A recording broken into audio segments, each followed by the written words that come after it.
Oh my God. They found me. I don't know how, but they found me. Run for it, Marty!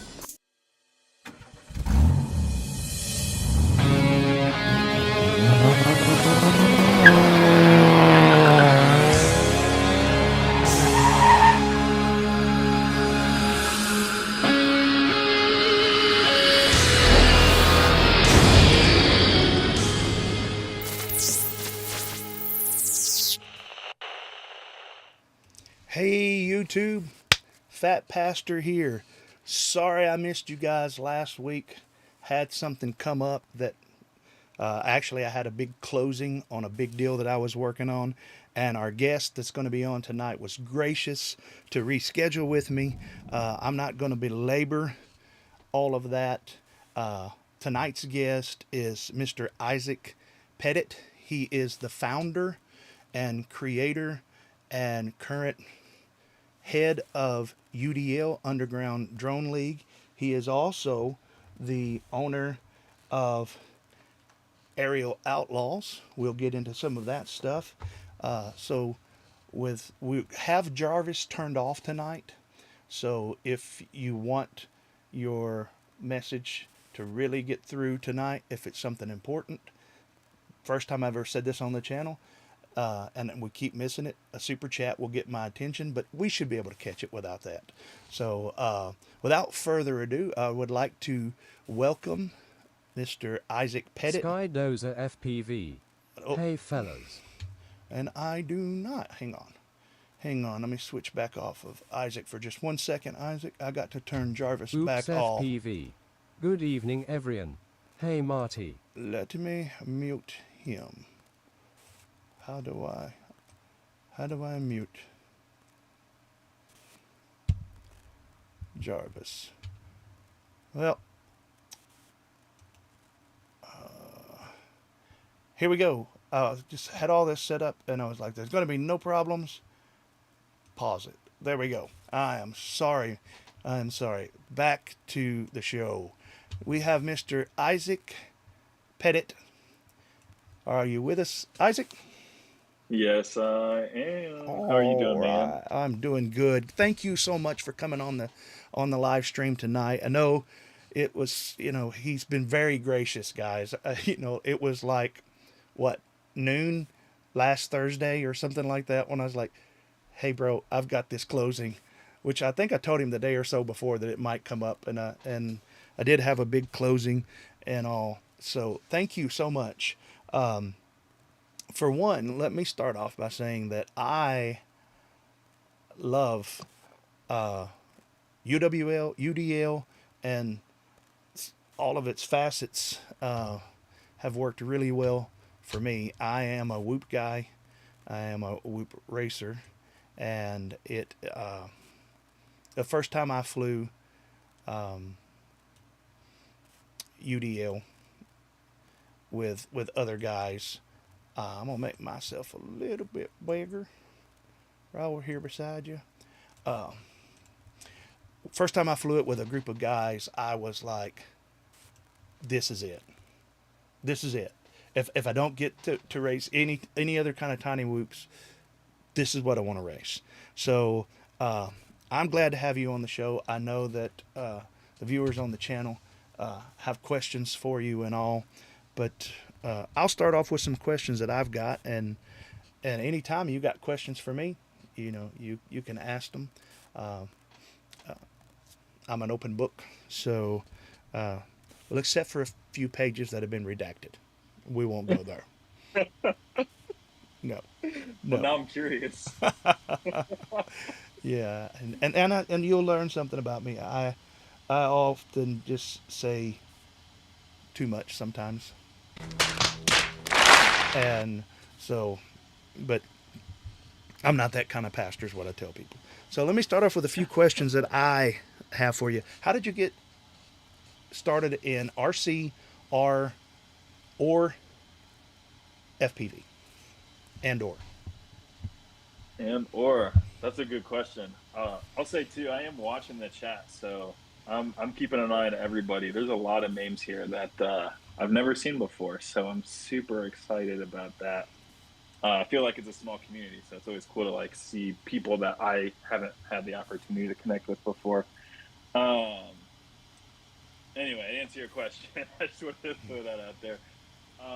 So I was doing an internship, and during that internship, I had connected with a guy who owned a hobby shop, Mm-hmm. and I was watching DRL with him, and Oh, that's kind of what kicked it off.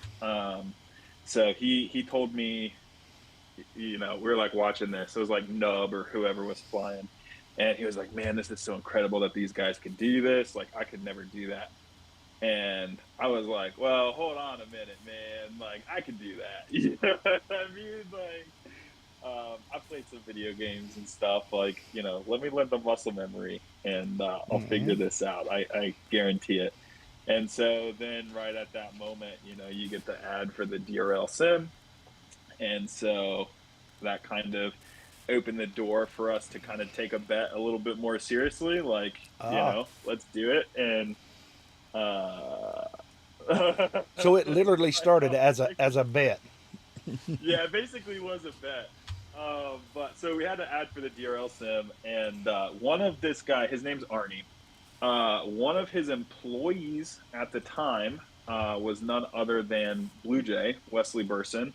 Mm-hmm. This was in 2019, by the way. So, back in 2019, he was like one of the fastest Whoop pilots out there. I mean, he was like hitting TQ at like, the TinyWhoop Invitationals. And so he's like real serious with all of this stuff. And Arnie hit up Blue Jay, and he was like, what, like, we're noobs, we don't really know what we're doing. Can you give us a rundown on these different sims, and which one you think we should get? And he kind of spelled out some pros and cons between like the DRL sim and Velocidrone and Liftoff and stuff. And for whatever reason, we chose to do Liftoff. I think because of the graphics. Right. I much prefer Velocidrone now, but anyway, that's pretty much what it was. And then we pretty much every day we just were trying to do what we can with that. I started with an Xbox controller, and then he eventually was like, "Dude, like, you're killing me, like trying to fly this Mm-hmm. with an Xbox controller." So Right. he like dug up this old DX5E, which was a DSM2 Spectrum radio. So not Yeah. even like the DSMX, like a All right. DX5E. And it was so bad. That But was a jumper radio, right? no, it's Spectrum. It's Oh, Spectrum. Spectrum. Okay, yeah, Yeah, Spectrum. it's like Okay, yeah, old Spectrum, like yeah, old. yeah, yeah, yeah, Yeah, yeah. I've yeah, been in airplanes for 30 years, so um, yeah. I should have known I've that. It just slipped my mind. not been around that long. You're good. Mm-hmm. It's been irrelevant for a long time, that's for sure. But yeah, so he took me to his shop, and I had to get like one of the little like USB Spectrum dongles so I could um, connect it to the computer and everything. And yeah, I mean the rest is kind of history from that point. But yeah, I mean that's what got me into it was him, and having that connection with him, having that connection with Blue Jay, and then really just that bet to prove myself to say, hey, I can do this. And turns out I really enjoyed it. So All right, that's cool. Guys in the chat, I'm gonna read your names. YouTube does the thing where I have to pop the chat out. You probably saw that in the middle of it. I want to read the names. Of course, we got Underground Drone Leauge here. That's Mr. Isaac. We got Digital, got Skydozer. We got Oops FPV, June Loco, FPV Gaps, Jeff Russell, myself, Hobby Howie FPV, and Myopic. Brett, you need to retype that so it shows up in the actual chat. I had the pleasure of working with Myopic at I/O this year, and great guy. FPV Gaps. It said there's UDLs. You guys don't see it, but he says that there's a UDL race this Sunday hosted by Isaac Pettit. So you guys having a race this Sunday? So he's already promoting you, and Yeah, that's actually at Arnie's shop. yeah, okay, That's where it cool. all started for me. Is where we're racing this weekend. So. Yeah, there we go. The very first UDL video I saw was in a church, Hmm.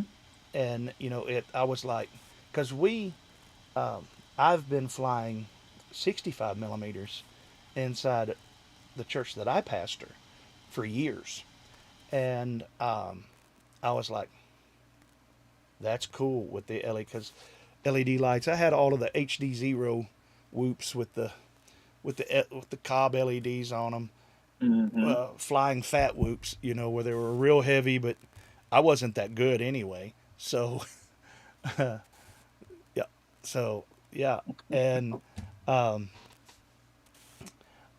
I thought, well, we were having races at the church, and Thanks for the sub. all right, yes, appreciate the sub there, Fresh Bread, thank you. And so I got the UWL first, set it up with the CAC and all of that. Only after me and about three guys were sitting at a race holding the RPM stick down with our HDzeros under a fan. Only after that did we realize you could change that in the CLI. So The RPM limiter. yes, yeah, Oh, yeah, you talking about the calibration? no, I'm talking about going from 2700 kV to 35,000 is what it was at first. Then it went to 31,500, correct? So Hmm. you have to hold that stick as it's counting up. Oh, I see what you mean. Yeah, We're that's sitting there so with annoying to change we're another sitting there stick. with our Yeah. fans on other people's quads, and then after that, I'm looking and I was like, "Hey, there's a CLI right here. I can just dump that in there and bang." And I don't know if that's in the new stuff or not. Now we'll talk about that later, but yeah, it was. And then when we got up racing, and it was close, And the first race I won, and it was such a fun race. If I would have got in last, it would have been awesome. But we were talking about it on a previous live stream that I was in my camper, and audio's not good because I got the air conditioner running right over my head in my camper trailer, and one of the guys, Skip, I think he's been talking to you from Yeah, he's 533. talked to me a little bit. Yeah, Yep. Skip was like, "Hey, Pastor," he said, I was watching your live stream back." He said, "Go back to, like, I don't remember what it was, 18 minutes and 37 seconds, and tell me what you see on your screen." So I went back to 18 whatever seconds, and we were in Chase the Ace finals. And here's all four of us racing. At this time, all three of us had an ace, and maybe even four of us. And here it was for for the win. And I've got the Event VRX, so we've got the screen split right and trackside. And there's PhatPastor, RPM limiter off. He pointed that out That'll to get me. you. I was like, "Oh no!" Yeah. I was like, "I Oh, cheated." and it hurts so bad because you don't mean to do it. And Yes, it robs you of that glory. yes, You're like, oh. because everybody, luckily, we were all friends and everything there, and all of the guys knew that if I'd have caught myself, I would have DQ'd myself. That's just, Hmm. I'd been like, if you got an ace flying with with the RPM limiter off, then you didn't win. So let me try to keep an eye on the chat too. Toolman FPV.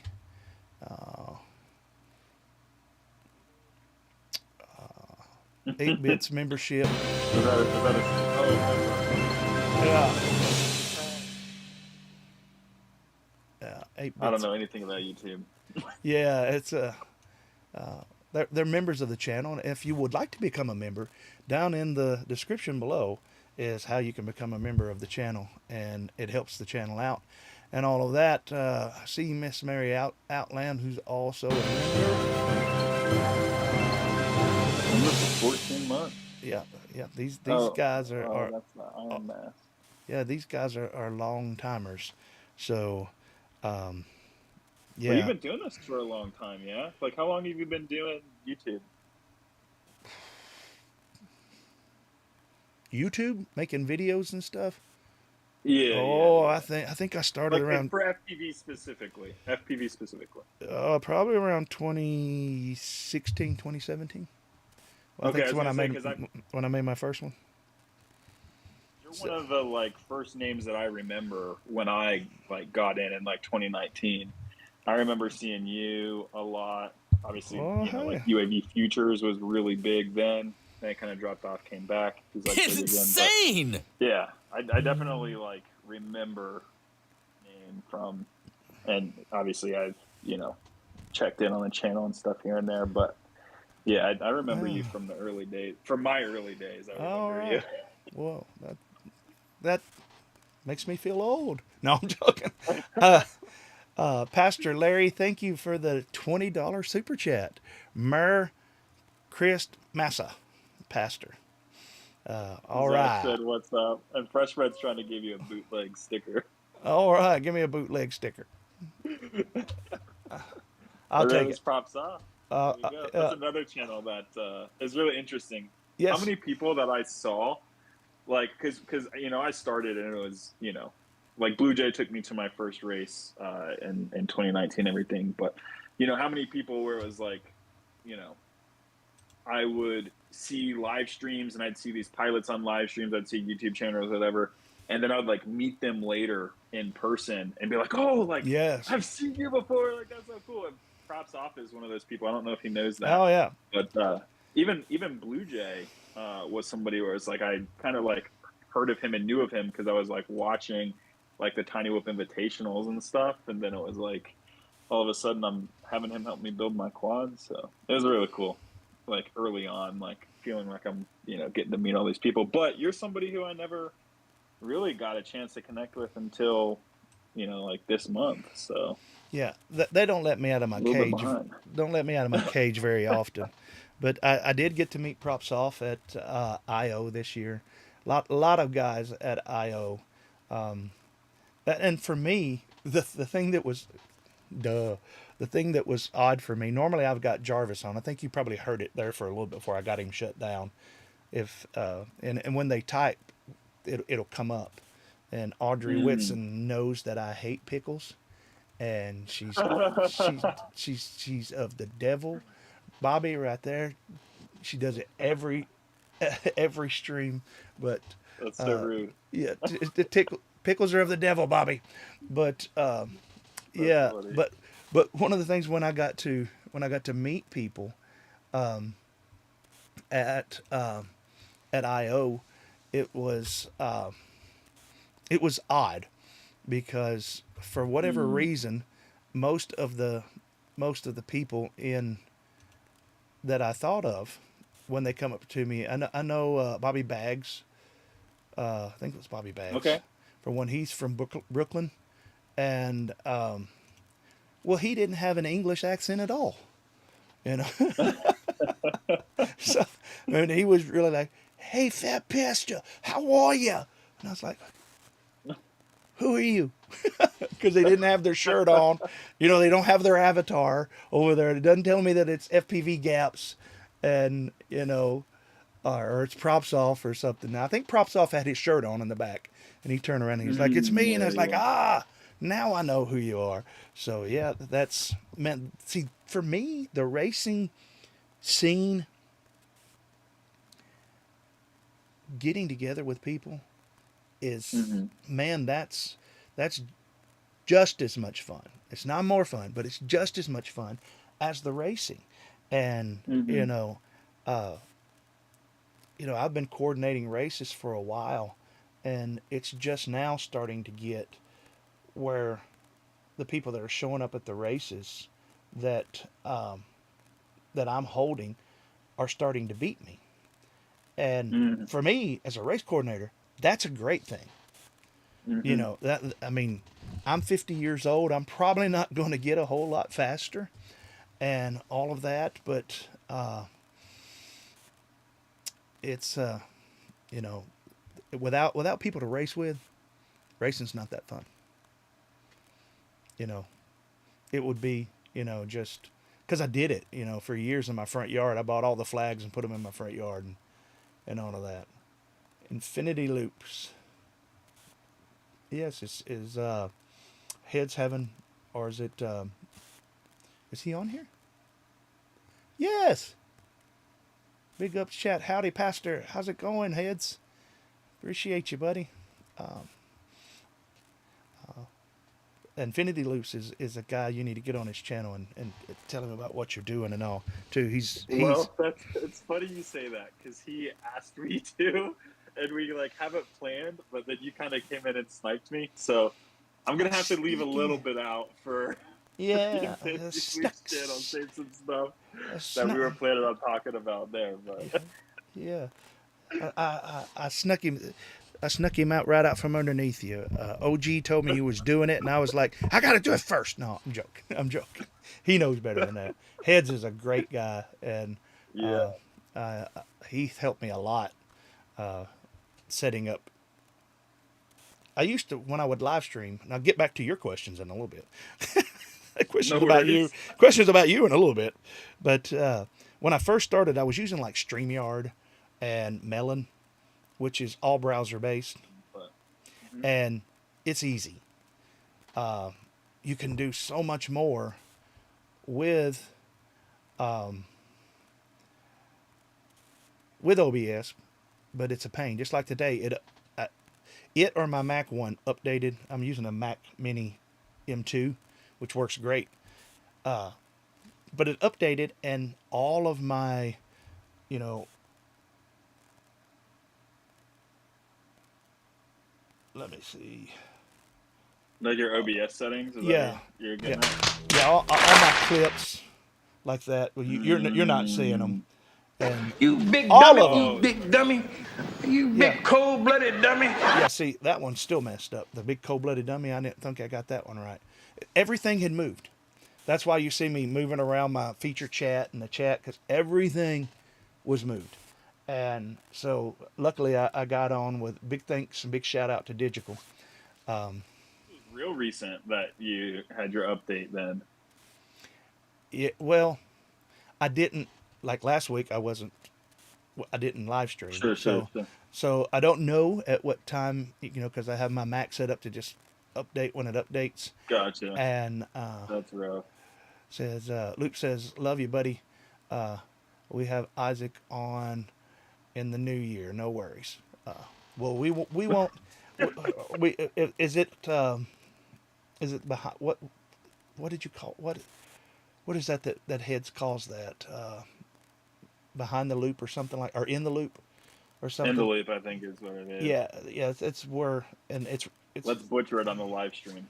right. Yeah, right. It's he will be very thorough and probably talk a whole lot less about himself than I do. So I'm gonna feel so bad if it's not in the loop. Tell us what it is, dude. I yeah. feel like it's in the loop. I watch it when it pops up, but Yeah, I think it's in the loop. Something like that. Yes. yeah, in the loop. There we go. Okay, Yeah, we yeah. got people. I Yeah, feel like dude, I feel like yeah, such a jerk. yeah. Uh, See, because if it would have been bad, I could just blame it on a head injury I had. Isaac doesn't have an excuse. No, I'm joking. So, all right, let's get back to me asking you a few. So you got being literally, Isaac is the excuse. yeah, you literally got started on a bet. That's Yeah, I correct. got started on a bet. Yeah. And so, never flew any kind of radio control before, airplanes, cars, nothing like that. No, he had me. It was probably like a couple days earlier. He put up like a Mavic Air that he had me like touch for like less than 30 seconds, But Yeah. that was it. That was the extent of my flying experience. And really I mean, I had like little RC cars as a kid, right? You know, like little like $20 Walmart ones or whatever. But, you know, other than that, I had no RC experience before I got in liftoff and started going at it. So, Never even flew an Air Hogs from Walmart. I had one like when I was really young, and I couldn't even like do anything with it. So, You know, I don't think I could fly an Air Hogs today. yeah, I mean, I they're couldn't. just, you know, there was somebody, you know, in my circle or whatever that like a year or so ago had got one of those cheap drones off of Amazon, was like, hey, can you teach me how to fly it? And it's the one you put your phone up in, and it's got like Yeah. 3 seconds latency. I flew it around, and I set it back down. I was like, no, I can't teach you to fly this. Find somebody else. I can't teach you how to do it. But so, It just hurts. You feel yeah, bad because you don't want to be snobby, like, oh, that's not a real drone. But at the same time, it's like well, yeah, I feel obligated to it's tell so people. painful. Yeah, I feel obligated to tell people this is ruining the hobby. I'm sorry, but you know, when people, young kids that are interested in this, 7, 8 years old, they go on Amazon, they see the, you know, the Hmm. commercial, and then they get it, and if they get it to fly, they get it up over the trees, it takes off. So, Hmm. Yeah, yeah, props and they're off. just not like a good experience to fly. Yeah, go ahead. Yeah, props off says, man, y'all remember Radio Stack? I think he meant Shack, saving up for a year, and it would break within a month. Absolutely, absolutely. So, but so do you have any kind of a background in electronics or anything like that? This No, man, dude. I my background is really more in audio, which I'm using an AirPod, so you wouldn't know it. right? Audio and media and music. So Hmm. I used to like produce like dubstep and stuff like that. Oh yeah, I'm not a good musician. I can play a little bit of ukulele. I can play a little bit of like keys, like piano. But mostly I'm more of like a computer musician. I know some like sound design and stuff like that. I've not done it in a while, but Garage Band. You worked in Garage well, Band. yeah, I mean GarageBand's like, the Walmart drones. Hmm. So I was Right. I was, using other stuff than that, but yeah, basically that kind of thing is what I was doing. So but yeah, then FPV happened, and I don't have any kind of background in electrical engineering, mechanical engineering. Like I didn't know anything. I didn't know how to solder. I kind of did a little bit of that. Arnie still makes fun of me for that. The guy that got me in, because when I was like interning with him, they actually were showing me how to solder XLR cables. Uh, I have one. I don't know if you know what an XLR cable is, but Yeah. just these audio cables. Sure. Yeah, I've got one. Uh, I've got one. Let me see. I just pushed it out of the way. Here. yeah, I Right. got it. Right there. There you go. So Yeah. trying to solder these Yeah. connectors onto wires. Just 3 pins is Yeah. all it is. These Right. little 3-pin Yeah. connectors. Yeah. So I was doing. You can't be a pastor in the South and not know what quarter inch or Sure. XLR or Speakon is. You know. Yeah, I've got I've got some 1/4 inch stuff here and everything, but yeah. So I was soldering some like XLR. Yeah, sorry, I got Right. distracted. That's and um, see, trust me, it would be Jack's so much hilarious. more. It would be so much more distracting if you This was going. if they were all talking with it. So, and Yeah. so, I mean, I love it, but Uh, it's yeah. So But anyway, how do you know myopic? wait, I want to tell you. I want to finish this story real quick because Okay. it's kind of funny. But sitting here like, I'm doing the soldering and all that stuff, and I put the iron like down, and it like catches on this piece of paper. This was at like front of house next to an audio board and everything. Um, Mm, because this was at a church that I was at, and You were visiting and you yeah, almost set the church on fire? no, I was at this time. And so this was the first of two times I almost burned down the church. But the paper, it's like smoking and it like goes up in flames, and they're like on stage. I'm like, "What are you doing, dude? Like, come on!" And I'm like, "Bro, you just gave me a soldering iron and didn't tell me how to use it. Like, you didn't tell me Right. anything. So I'm just sitting here trying to, make this thing work." And yeah, the second time was because I was building a TinyWhoop, and it was probably like my third drone I was building, so I felt like I knew what I was doing. But I left out a spacer in the stack, and so the flight controller and the ESC like pinched down. It was just one of the three. It pinched down and shorted out, and like that started a fire in my office. Yeah. So I've burned up several It's HDzero insane. VTXs by doing that. McFlies, thank you for the $20 super chat. yeah, Merry Christmas. Merry Christmas, buddy. All right. You guys see that shirt that Isaac's got on? We're going to be giving one of those away here before the stream is over. We'll do a little thing where it'll pop up in the chat, and members of the channel will get more entries. It's just how it goes. But everybody, it doesn't cost you anything to win. You don't have to do a super chat. You don't have to play the ukulele, and Apparently, we're saying it wrong. I don't know how to say ukulele if it's not that. yeah, me neither. But we'll be giving that away here in a little bit. So stick around. You don't. The only thing is, if you live outside the U.S., you're gonna have to cover shipping. I'll take care of it if you're inside the continental U.S. Anything else, you'll have to cover that if you win. So the channel's just not that big and can't afford $35-40 to ship a T-shirt.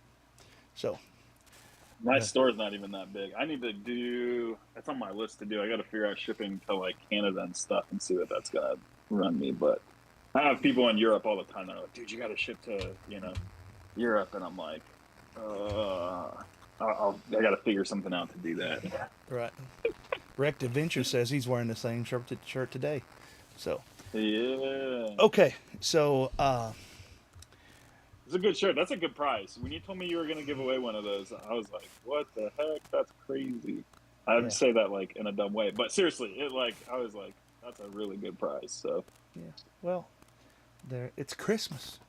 I've Yeah. I've already gotten $40 in super chats. So and Oh, there you plus go. Yeah. memberships and all that. Of course, Give YouTube it keeps back.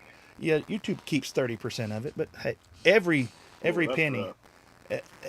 Every penny that the channel makes goes back into the 501c3 church, because I buy gates and I use all that kind of stuff, and now we have to use another church down the road that has a gym, a 2-story gym, and that's where we're flying our UDLs. So Are you using one of those the 360 cams that's doing the tracking? Is that what's going on? Yeah, The Insta360? it's the Insta360 link. Yeah, I like it. Yeah, that's awesome. Like I thought your there's- camera was falling for a second. So I Yeah. was like, no, it's tracking them. That's what it's doing. Yeah. There's this YouTuber that some of the ladies in my family call the Silver Fox. He knows who he is. He was just on here, and he was telling me about it. And of course, I've been using Insta360 products for years, and he was like, "This one's worth the money too." And but the Silver Fox, that's he knows who he is. We were looking at getting one of those Insta360s for the museum race a couple years ago, but they didn't end up doing it. So Yeah, it's Johnny. a cool little thing. Yeah. Yeah, Johnny, I'm needing you to pick one of the newer ones, man. That shirt that just got lost in the mail or something. That I don't have any more of the Calvin peeing on remote ID. anymore. So you'll have to pick one off of my Spreadshirt or I'm so slow. Teespring. Yeah, you haven't seen those? No, I'm sorry. I'm just now getting the silver fox thing. Uh, That's heads, I assume, is who you're talking about, right? the world may never know.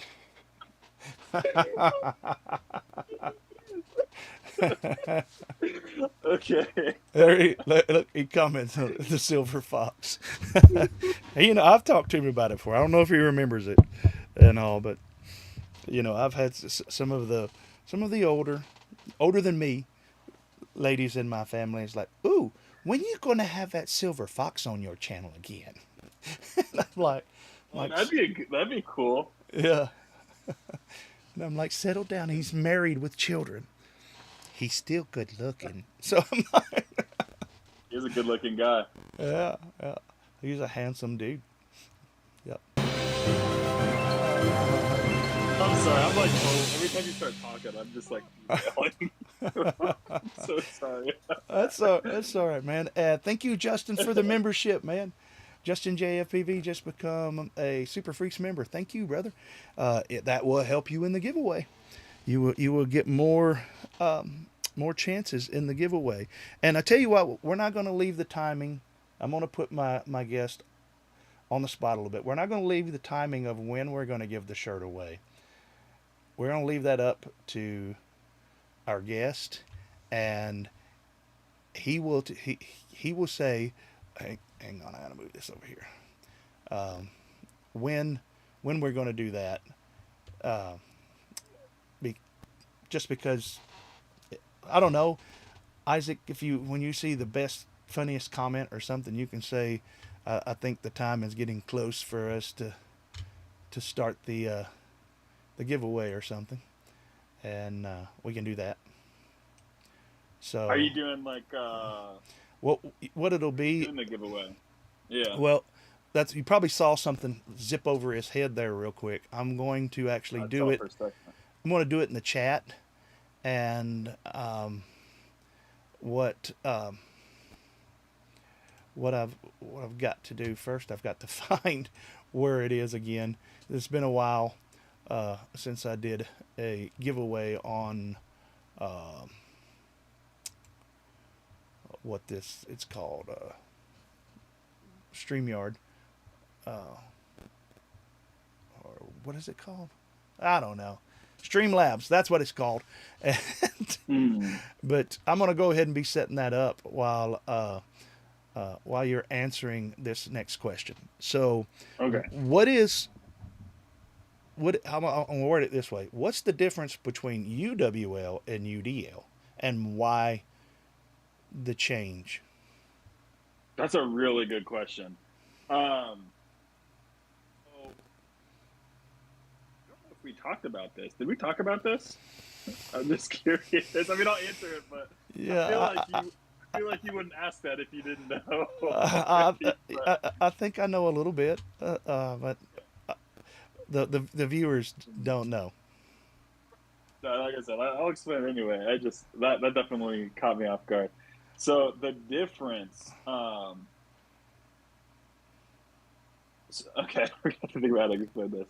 So obviously you have league in the name, right? So you know whether you call it Underground Whoop League, Underground Drone League, whatever it is, you have league, and so that's always kind of a core part of what we're trying to achieve, both with UWL and UDL, is we want to make a league, right? We're trying to, and I guess you could define that, different ways, but the way that I look at what it means to be a league is like, it's like a collection of races. You know what I mean? There's a series. There's, Right. Ways that you can go participate in this league where you can, progress through it or whatever. And so, that was, a big part of the vision when I started UWL. But we implemented that last year under the name UWL, and it was incredibly successful. It was crazy. And one thing I'll say too, With the league, what I always try and do is it's my goal to push participation to local chapters. That's like what the purpose of having a league is to help grow local chapters. That's, that's really what it is. And so, we ran it just around Ohio last year. And, some of the race directors around here, they like me. So they kind of just, participated just to help out. Mm-hmm. Which I really appreciate. But what happened, because even these different clubs, they would have maybe one or two people in the club that even, have a spec legal build. And so it's like, they might be getting 10, 15 people at a race, and only two of them have one of these, and they're going to run a race for it. You know what I mean? Like they're doing me a favor at that point. But all of these clubs, except for one that I think struggled with attendance, but out of like the other 7, all of them got just as high of attendance or boosted attendance by running qualifiers. And I think some of that has to do with the fact that it's a really fun spec. But there's also so many people who they decided to jump in without ever even flying it. So probably a little bit of word of mouth, or, people are like, hey, you got to do this, right? And kind of convincing their friends. But I think a lot of it is just the appeal of that league format. You know what I mean? To say like, hey, we have all of these local clubs and, we're just going to band together and make this a league and make it something special. Mm-hmm. And so that is honestly like, yes, I love the spec class, and there's a lot of things that I do with that, but the league, right? Like that is just as special in its own right, in my opinion. And so what I wanted to do this year is I wanted to say, we have all of these clubs who, they enjoy, a lot of them enjoy the spec. Some of the clubs exclusively fly the spec, but some of them are like predominantly open class and they like to fly open class. Mm-hmm. So what if we just make open class part of the league? You know what I mean? And then now we can still use the league as a tool to boost attendance at these local clubs, and help grow them. But we're not like forcing them to, come meet on my terms with a spec if that's not what they're interested in. You know what I mean? If they're predominantly going to be a club that enjoys open, then, let's see if we can, expand the league to be a part of that. And so what that does though is it kind of it makes the naming very tricky. And so it's tricky because, what do you call this drone? You know what I mean? A lot of people last year, they'd say, oh, you gotta build a UWL, right? So this is a UWL. Mm-hmm. And so, but then it's like, if we have open class, and open class is part of UWL. What is, then it's like, is that a UWL too? Like it just doesn't make sense. And so so to answer your question, I kind of have to give you a bit of context, but to answer your question, the difference between UWL and UDL is that UWL, it was both a league, but it was also a class of drone.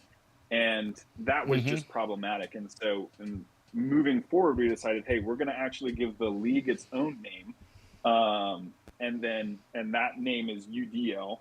And then the class of drone, that's going to have its own name, because now we're offering multiple classes as part of the league. And so now we call this an igniter. So, so it's basically to expand further under the umbrella of UDL. UWL limited you to 75 millimeter and that, and you want the league itself to be able to expand 65 millimeter, 75, and maybe someday maybe even 85 millimeter or something outdoors or something like that. So, am I understanding that correctly? I don't think we're going to go outdoors, but yeah, it was just, I think, to give the freedom to run any kind of race that we want to run and that the clubs are going to want to run. But there's definitely, you can say, some opportunity to do things in the outdoor sector. I'm not an outdoor guy. I don't like being outside. I don't like doing outdoor race. I like to fly outdoors, but I don't like to set them Sure. up. I'm 50 years Yeah, old, so- and the PHAT is synonymous for FAT. So also, Yeah, I've been participated in one outdoor race, and it was a fun fly. I've been to multiple outdoor races, but I've only participated in one. So if you're looking for somebody who's gonna be really good at like hosting these outdoor races and knows what's up, like I am not that guy. You know what I mean? Like I'm just not equipped to do that because it's not where my experience is. So yeah. But yeah, it basically, and part of the reason for the name change from UWL to UDL was just because, I know that people are still going to call this a UWL quad, moving forward, and I kind of just wanted to separate the name of the league from what I knew people were going to keep calling the quad.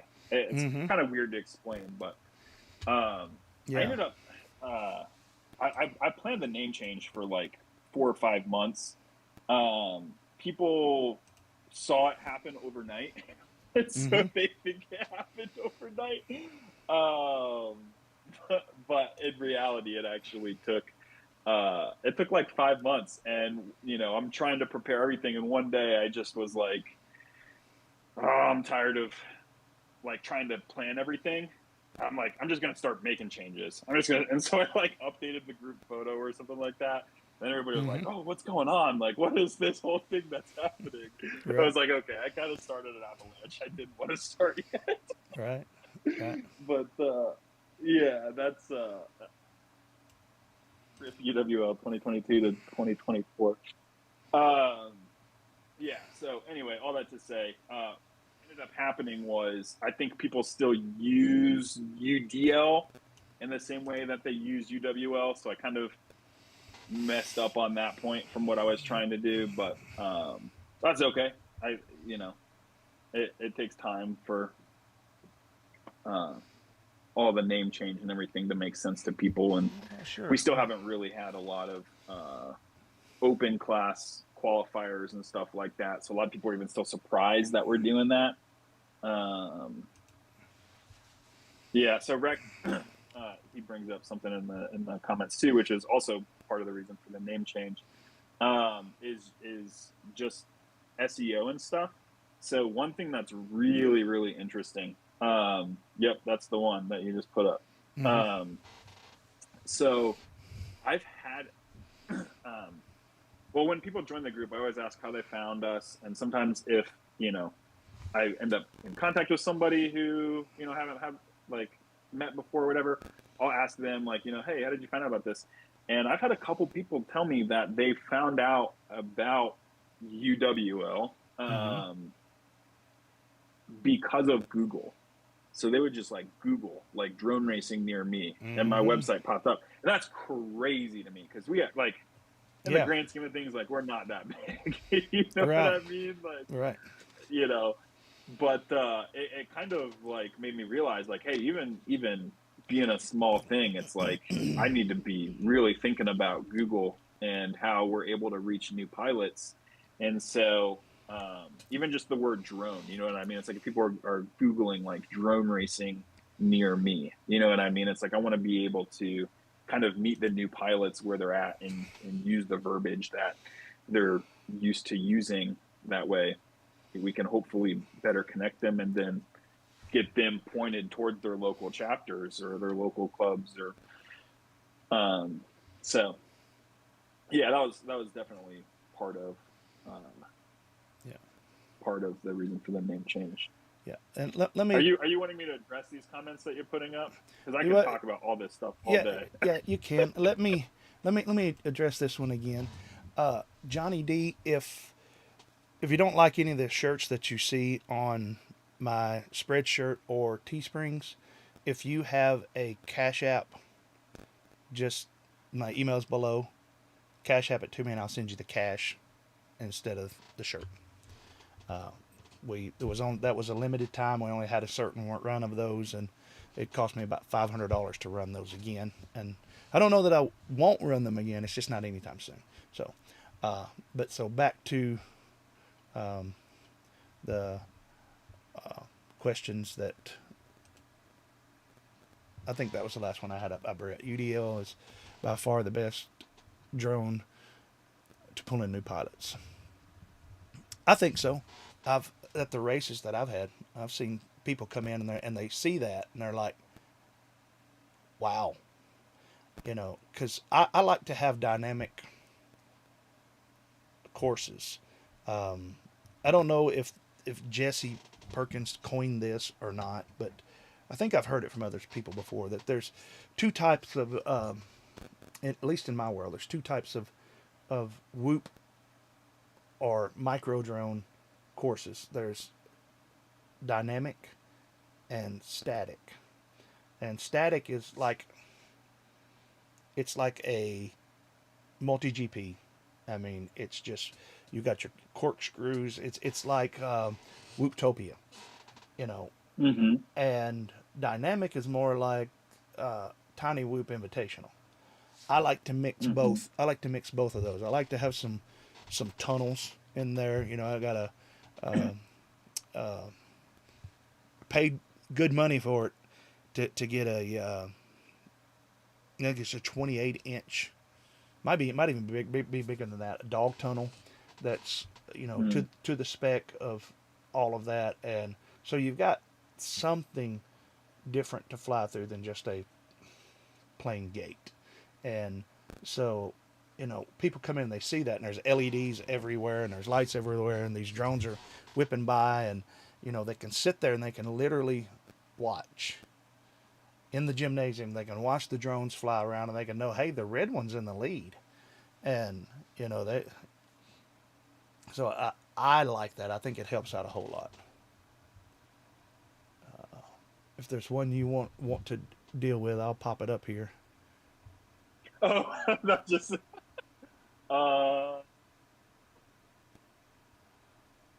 question. So Myopic said, yeah, there you go. Yeah. So, I mean, I'm gonna be super biased, right? Obviously, but that's what I made the Igniter Class for. In part, I made it for a lot of reasons, but one of the things, I might have it with me. Oh, nope, I don't. That's okay. One of the things that I realized pretty early on is, as I was trying to transition to flying acro, which I was doing before it was cool, but like probably back in like as early as 2020, I was trying to figure out how to fly acro like indoors on a whoop. Mm-hmm. And that was before considered a reasonable thing to do. I'd say 2022 is probably when the world embraced acro. And so I was getting a lot of people telling me like, oh, like this is dumb, whatever. But I realized how much easier it was on a 75 millimeter. And even now it's kind of hard to explain why. I mean, it's obviously, it's a bigger quad. It's got like a wider base, and so it's going to be more stable and everything. But man, the first time I flew a 75 millimeter, I was just instantly flying an acro, instantly, and it was no problem. And I was like able to like power loop my car and like all of this stuff. And I couldn't even fly a 65 millimeter in acro at all. Like I just couldn't do it. Now, I thought you couldn't fly a 75 millimeter indoors. You thought that you couldn't back then? No. Or are you just making a joke? My father used to tell me that I'm a natural born crap stirrer. He's like, if he point to me and he said that boy right there of mine, if he finds some crap, if it's dried, he's going to stir it up so everybody can smell it again. So I was just. Well, we got a lot of that. Yeah. I mean, for sure. I mean, back in 2020, I mean, you were like, even just the thought of flying 75 millimeter was like like, you're dumb. You know what I mean? Like, stop trying to, fly 75 millimeter. Like, you have no idea what you're doing if you find a 75 millimeter appealing. Same thing with like acro. It's like, just like, why are you trying to do this? Like, why do you have to always go against the grain?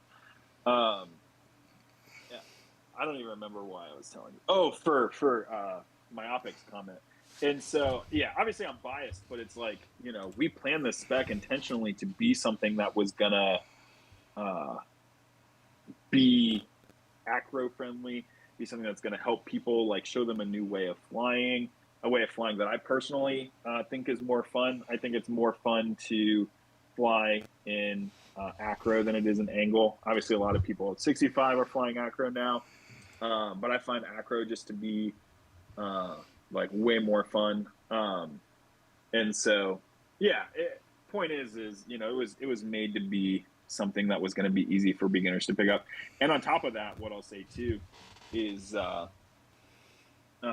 even just as far as like clubs go, you'll have some clubs that they're like, hey, I'm kind of really afraid. Like, I don't want to run the igniter class because I feel like my beginners, like, they're not going to be able to just build a quad that's up to spec or anything like that. And I actually find, even for an absolute beginner who's looking to get their quad for the first time, even in that scenario, I still feel like igniters for most pilots are the better option, because it takes a lot of guesswork out of it. I find that, with 65 millimeters, people are so like overwhelmed. Like, what do I even do? Like, and they just want you to tell them, like, this is what you do. And then they're able to show up to a race and have fun. And so I think when you put that into a whole class, when you say, hey, you know what I mean, this is what you do. And if you can't get it perfect, you know what I mean, because we talked about this a little bit earlier, like, if it's not perfect, you know what I mean, we'll have some grace. You know what I mean? Like, you're a new pilot. We're not going to, like, try to, really be like a dictator with these rules or anything like that. But I'm distracted by the chat again. But I do think that for the most part, beginners, they do better with a spec, just in general, and having a lot of that guesswork taken out of the equation for them. And then they show up to a race and they are going to be confident in their build. That's a huge thing. It took me like a year and a half to stop messing with me, guys. It took me like a year and a half to, like, figure out how to be confident in my build. You know what I mean? Like, hey, like, I'm confident in my team. I'm confident in my build. Like, I know that this isn't the thing that's going to hold me back. And with spec racing, it's like, you have that day one. You know what I mean? Like, you show up and, maybe you're a little bit unsure on the tune, but I mean, you just have somebody there. I mean, they all fly the same. You know what I mean? So have somebody at the race just help you out, and then you're good. And you never have to worry about if somebody's quad is just going to be blatantly better than yours.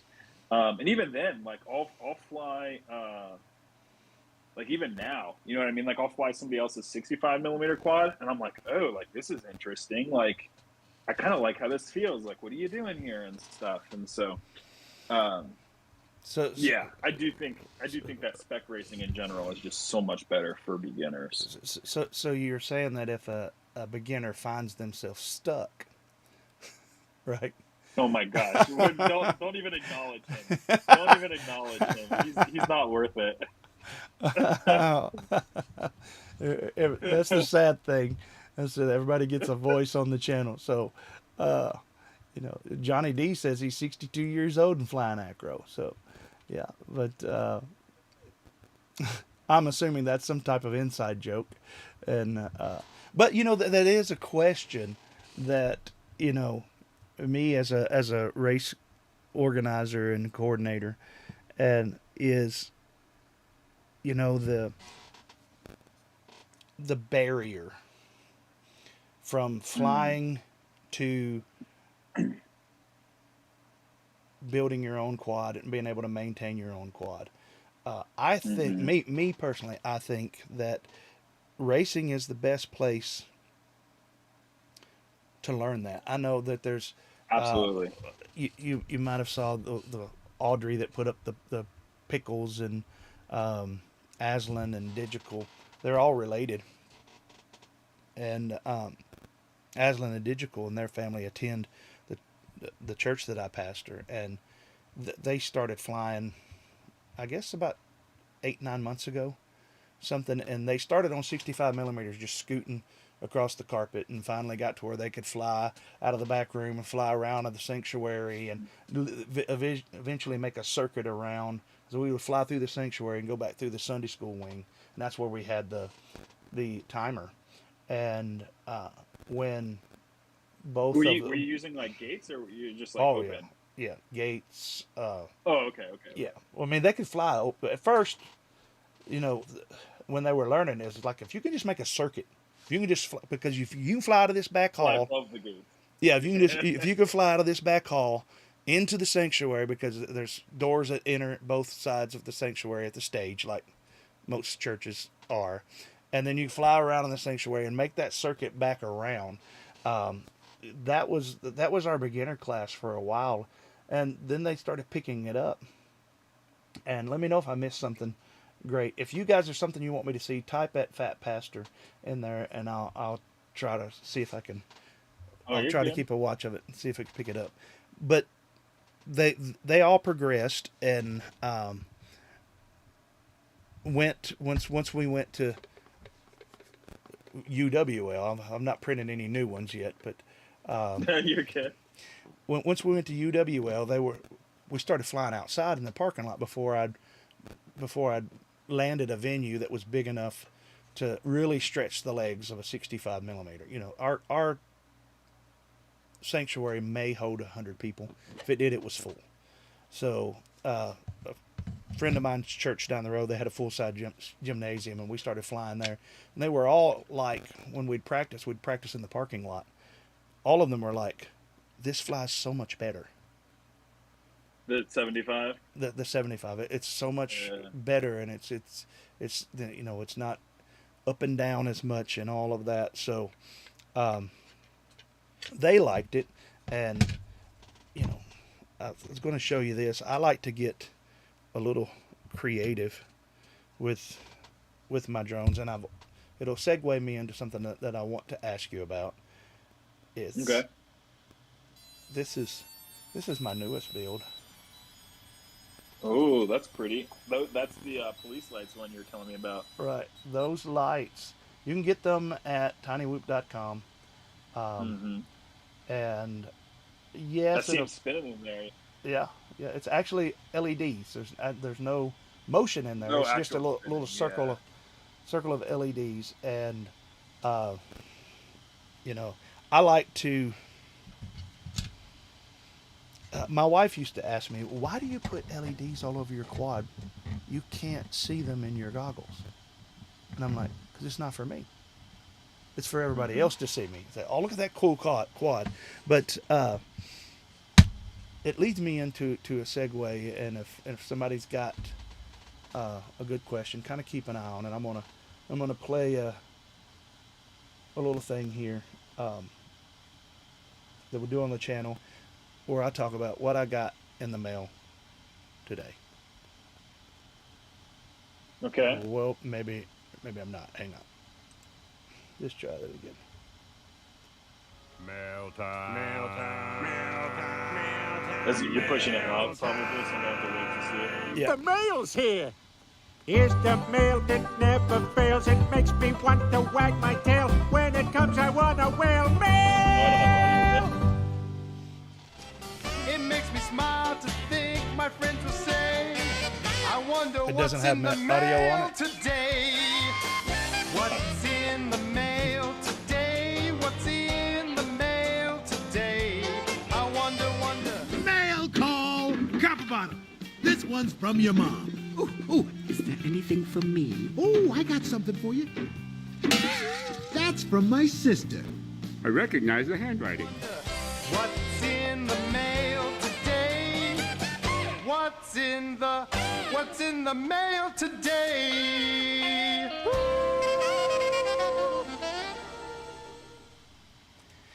And from there, I normally go on the bench, but I'm not. I'm coming back to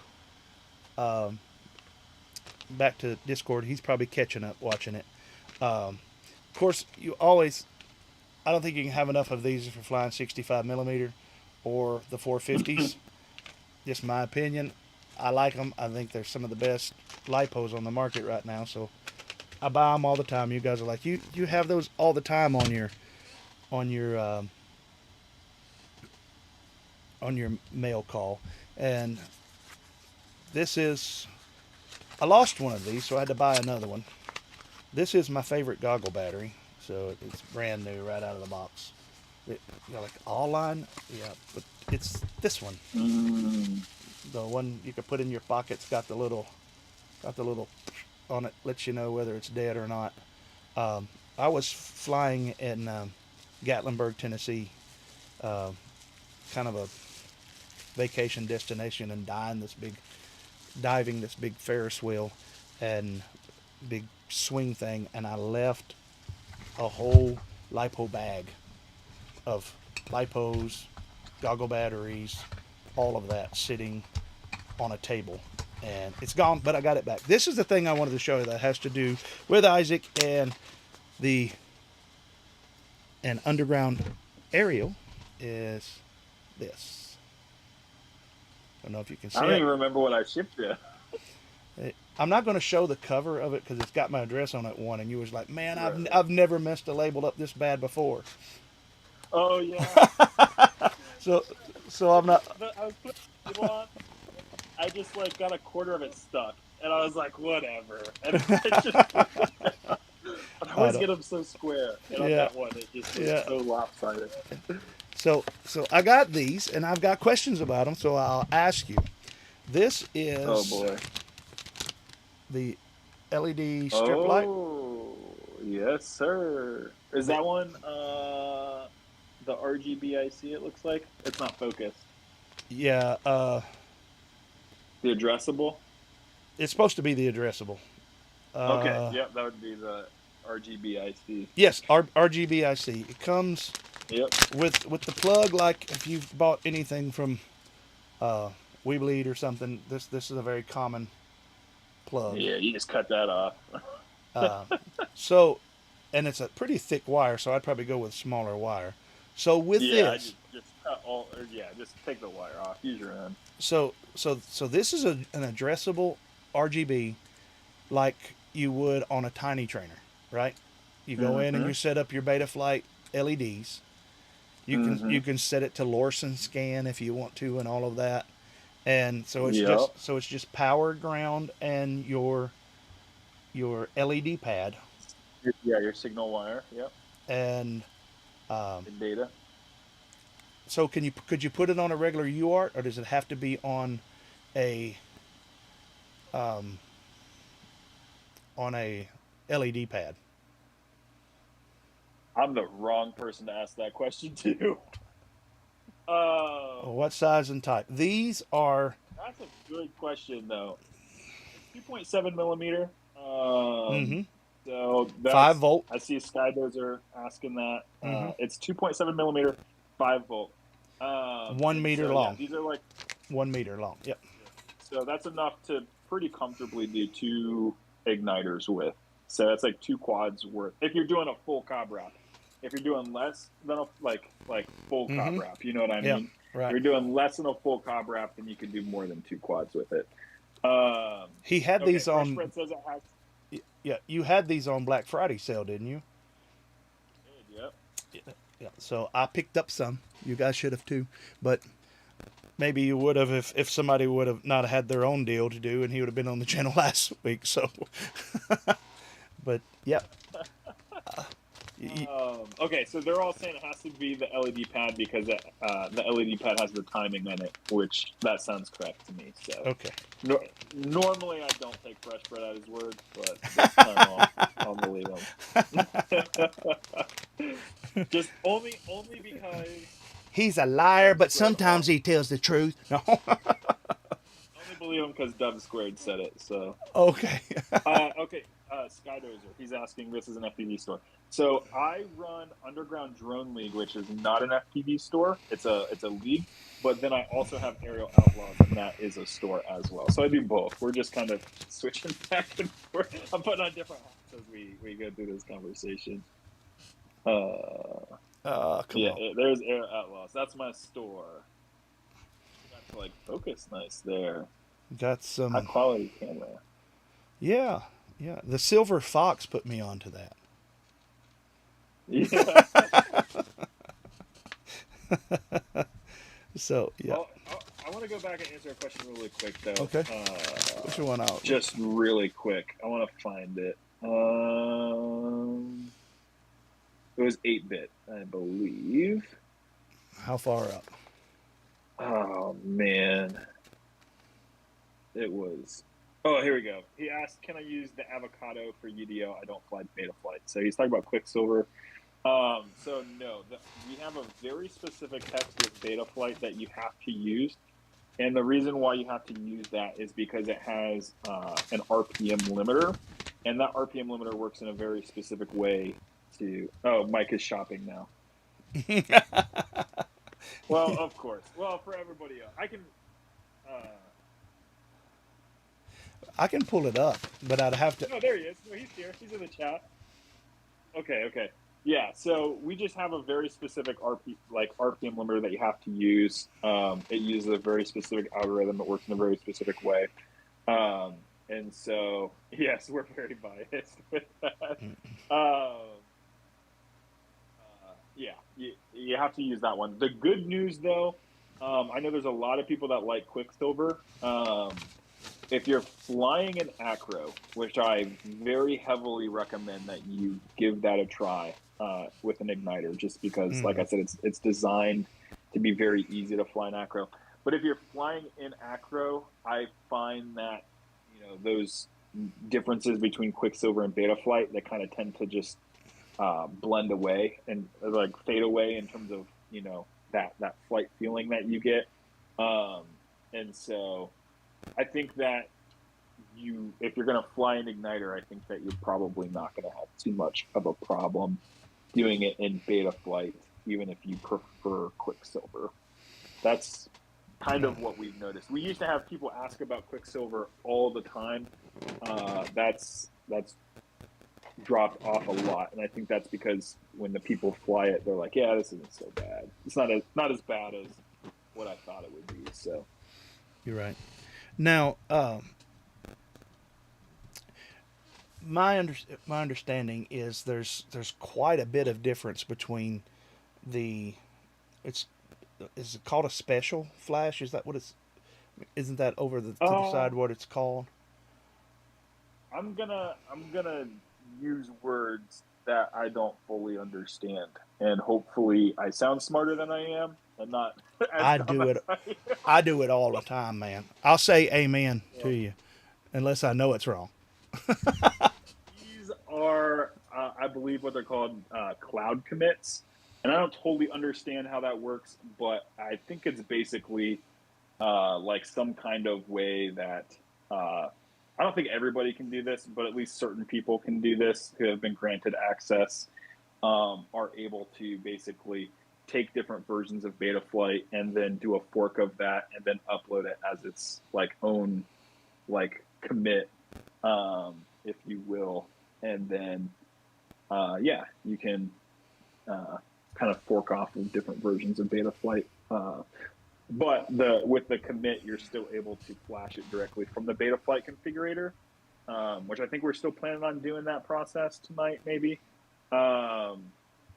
So if we do that, then you guys will see that. But I plan to try it if we can get through it. And just for all of you noobs watching out there that you never done it before, if you're flashing a quad in Betaflight, please be careful when you go forking around, because you'll mess stuff up.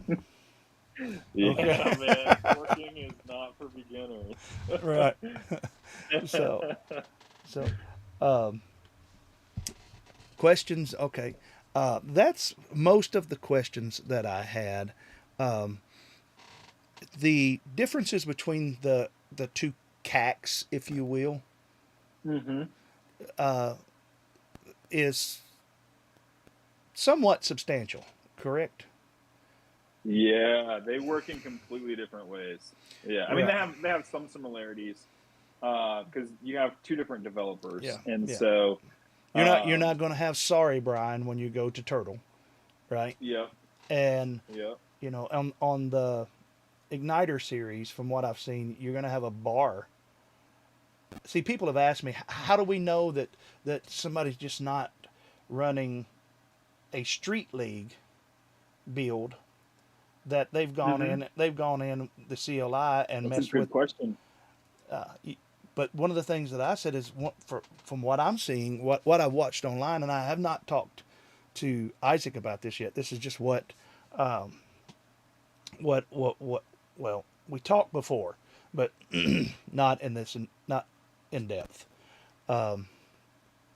It's for me that bar on the bottom that is your boost. That's very unique to that fork, or the igniter fork now, of the beta flight. So you could tell people that they have is does that, can they turn that off in the OSD? That's my first question. Yeah, so But as a race director, I could say if I you could, don't have that on, you can't fly, right? right. So there's a couple things because I think I know. I think I can answer your question. Uh, all of your questions, I think I can answer here really quick. I might be wrong, but so the first thing that I'll say is that the actual hex that you have to flash, that we're gonna flash for you, it has all of the necessary settings locked. So if you try to go into the CLI and change them, it won't let you do it. You cannot change the settings. It's locked. So what will The it do second thing, if you actually, like, because from what I yeah, understand, it's when you go in and it shows RPM filtering, it shows it as 305. Is that correct? mm-hmm. Which is Yeah, your 30,000, RPM limit which is is 30,000, 3,500. which is just lowered 1,000 from what UWL was last year. Correct. And Correct. so if you was to go in there and make that 325, what It'll would, tell you. It will tell you air allowed range 305 to 305. ah, It won't let you now on the old. So there's yeah, a couple things. So on the so I need to like center myself here. I always do this. I get like so worked up, my brain's moving 1,000 miles an hour. So the you have basically two different limiters. You have the CAC limiter, and then you have the street league limiter. Okay, and so those are specifically just different methods of limiting. And both of those limiters, the CAC limiter as well as the street league limiter, have been applied to multiple versions of beta flight. And they've all had their own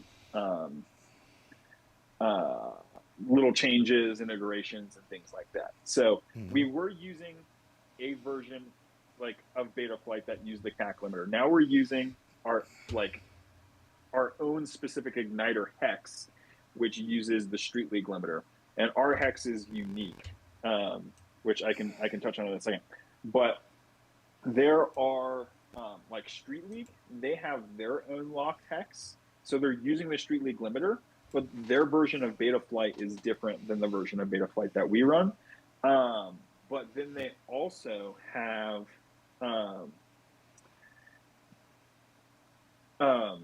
they have their open version of the limiter. And so that's when you go to beta flight and when you're doing the flash and you're doing your cloud commit that I talked about, if you type in capital SL, then you're basically getting, and this is what we were going to use this season, but and it's not legal for Street League either. But basically, it's just a version of beta flight where all of those settings are unlocked. So if you flash that, you can go ahead and you can change how many boosts you have. You can choose like how long those boosts last. You can change what your RPM limit's going to be, all of that stuff. It'll let you change all of that. And will it look identical on the OSD? yes, I'll get to that in a second. Okay. So what you can do is you can take a version of the SL hex, and you can make it look and perform identical to the igniter hex, and you can also make it look and perform identical to the Street League hex for what it's worth, because it's just open. You can just do whatever you want with it.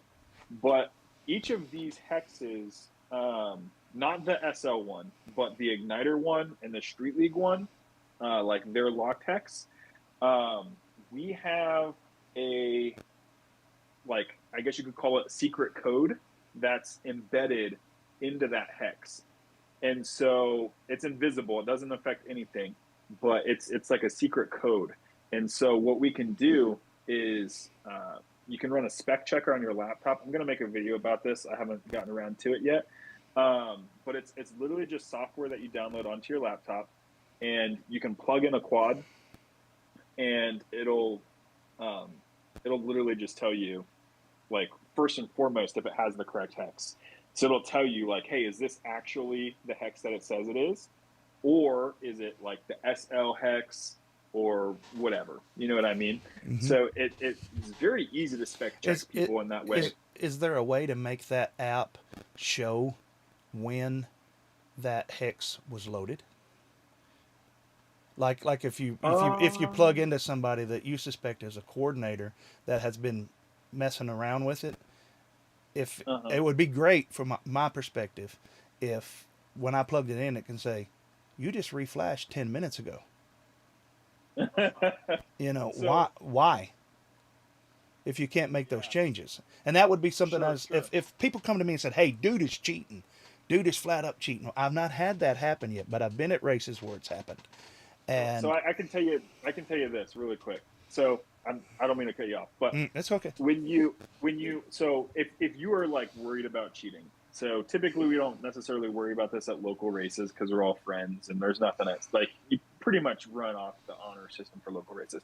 But let's say you're running a big race like Whooptopia, right? Mm-hmm. So are you giving a money prize away where there's actually money on the line? Yeah. Yep. So, you know, when you go to like check in and you're, you know, getting your VTX wanded and you're weighing the quad and doing all of these parts as part of the tech spec check-in, what it will do is it'll like, you can basically set up your software for an event, right? So you're saying, hey, this is the Whooptopia event. And then so when you plug in that quad, it'll tell you if it's a quad that you have already checked before. And it'll also tell you what the status of it was the last time you checked it. So and I think this works through a flash. I'm pretty sure. Mm-hmm. So if you, I could be wrong. I didn't make the firmware, but like if you were to go plug in a quad, right, and then, you know, it passes the tech inspection, right, because it's the beginning of the day, and then they go back and they flash different firmware to it. And then it comes up, we have to spec check them again. You know what I mean? Like, you'll be able to see either, I don't know exactly what it'll do, but it'll do one of two things. I just don't have experience with it yet. Mm-hmm. But it'll either tell you, like, hey, this is the second time that you checked this. The first time it passed and now it's not. Mm-hmm. Or the flash will wipe out that data. And it'll be like, hey, this is the first time you're checking this, and it didn't pass. Right. And then in either case, you know, like, hey, like they're like they either changed something or they're flying a quad that didn't pass tech inspection to begin with. Okay. And either way, like, you know, it's against the rules and it's cheating. And so you can kind of pretty easily through that system figure out if somebody's going to cheat or not. So it's very effective at what it is. It's very easy to use, and there's even a way, it actually runs on like a Raspberry Pi, like a Pi Zero. Mm-hmm. And so if you are somebody that's inclined enough, I mean, you can flash it to, you know, any kind of like, you know, something probably like the size of this battery or something like that, right? And you just plug it into a quad, and you could leave that on the line. That way the pilots can spec check each other all day. Just make it give you a green light if it's good to go and a red light when it's Exactly. not. Yeah, you and I discussed that later, and I think I'm correct here in saying this, and correct me if I'm wrong, but Isaac is not the coder. You're not the guy sitting behind the CAC making the changes. Correct. So Not even close to that smart. UDL is your baby. It's your brainchild. It's your passion. But there's other people that you're working with to do this. So if you're watching this and you're thinking, hey, this guy started this, but he doesn't. Well, he's dependent upon other people, and to write the software and to build it the way that he's doing it. And it sounds to me from talking to him and hearing him here, he's working well with these people and is trying to build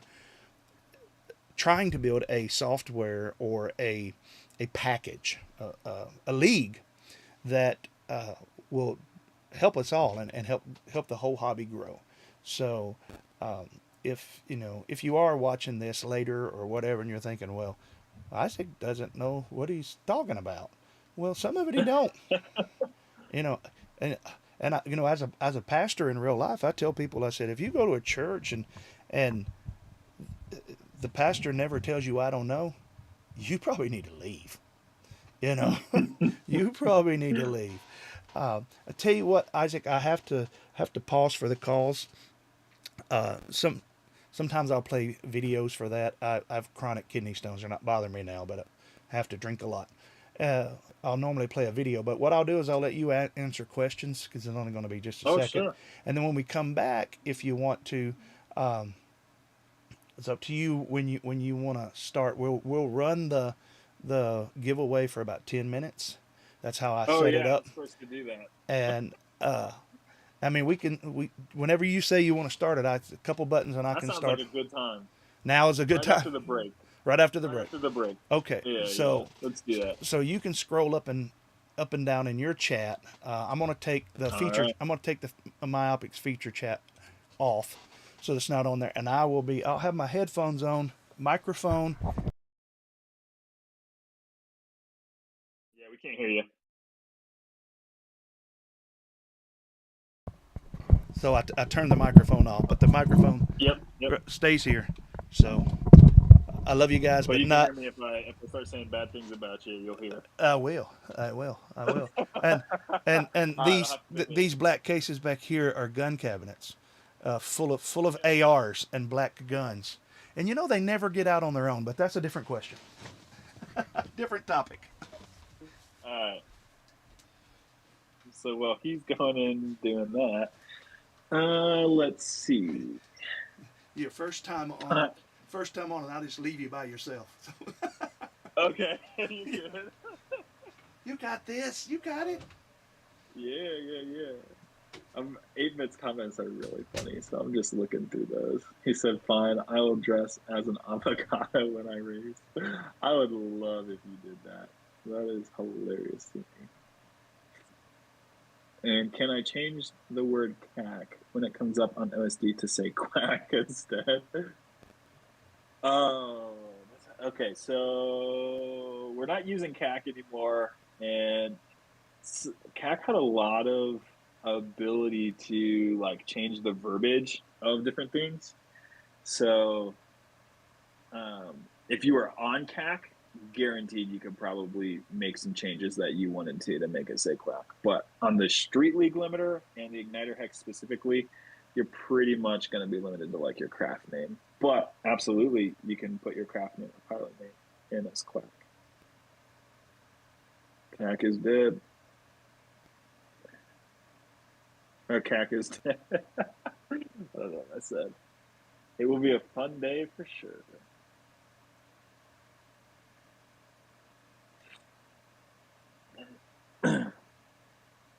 Well, this is fun.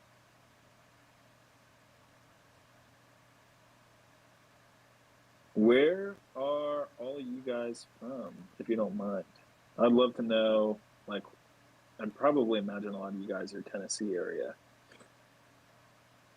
But I'm just curious where people are hanging out from.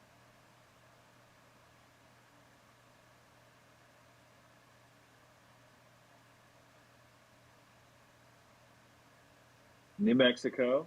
All right, so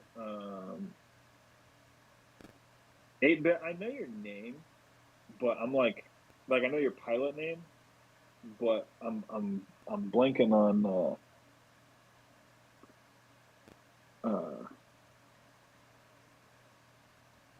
like your face. New Mexico. So I would guess you're probably around like Drone Max and stuff. Just J FPV Canada. Was that like Edmonton or like Toronto? Maybe. Twin Falls, Idaho. Gonna be hopefully participating in UDL. Jared there. Fresh Bread, very much participating in UDL. Chico, California. Don't let 8-bit tell you that he's from New Mexico. He's from another planet. Oh. So I'm gonna look up where Chico, California is. These are like, oh, okay. So you're like close enough to Sacramento, hanging out with Jay and stuff. You could be participating in UDL, Johnny. California. Sean Taylor has Grand Max out here. Yep. Southern California. Kevin Smith says. I think we're planning on having a club in Southern California this year. So, as part of our Southwest region, you might be able to participate in UDL. Just Jay, Toronto-ish. We do have UDL in Toronto. That's going to be happening this year. So, you will be able to participate as well. Where's local at UDL? I live in Ohio. So that's probably like the Ohio and surrounding area is where we're the biggest and most dense with pilots. But we like the league is across the nation. So the viewers here are from all over the place. So yeah, I'm seeing that. I was thinking you'd probably have a lot from Tennessee, but you got a wide range. But I'm only seeing a couple here where we're not going to be with UDL this year. So Tennessee, I'm hoping we could pull something together. North Carolina, we don't have anything there. How about Sacramento area? Yeah, Jay Evans with Sacramento FPV. He's planning on hosting qualifiers this year.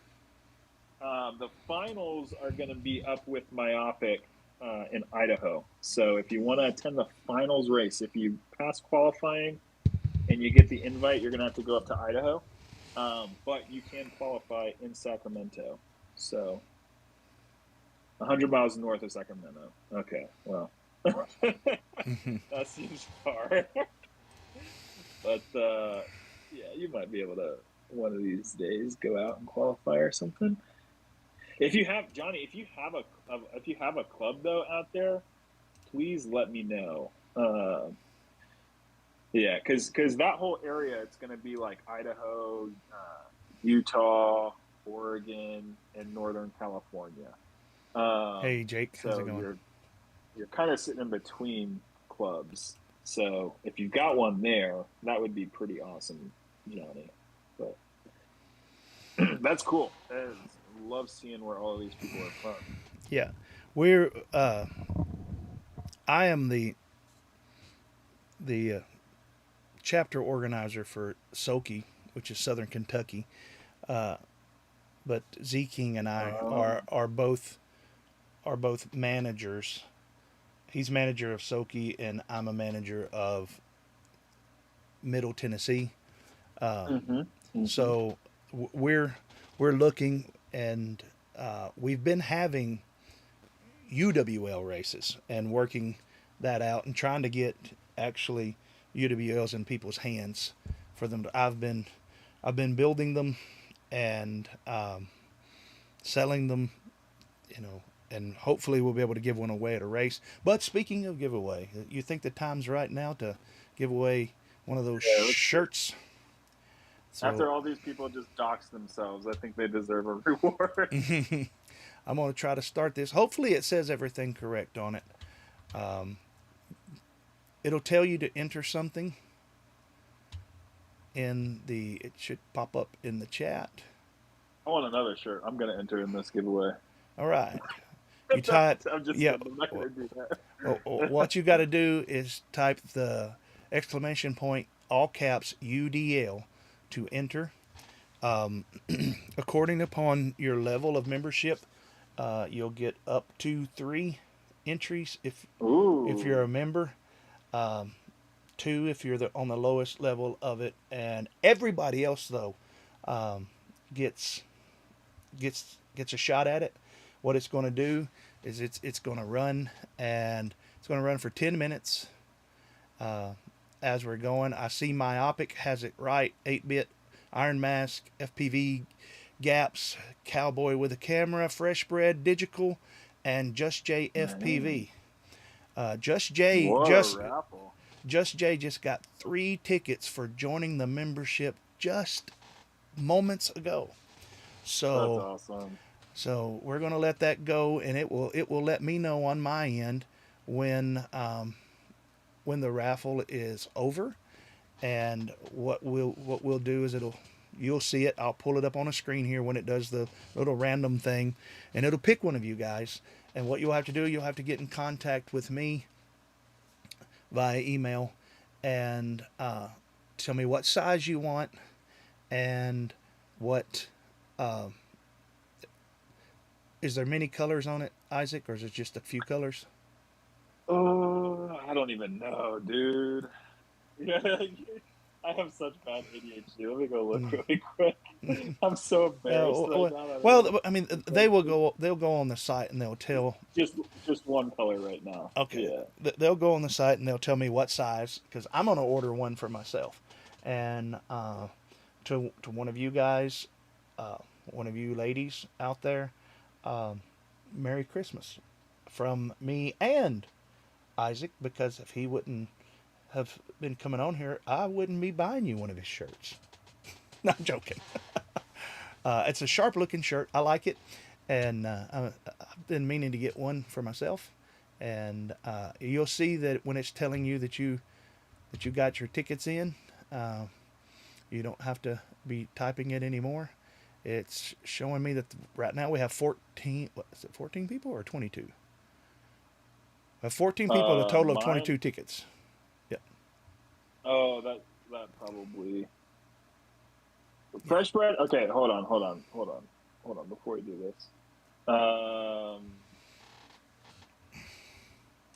Fresh bread said order one size larger. Yeah. Give me just a second. Okay, so the shirts, they're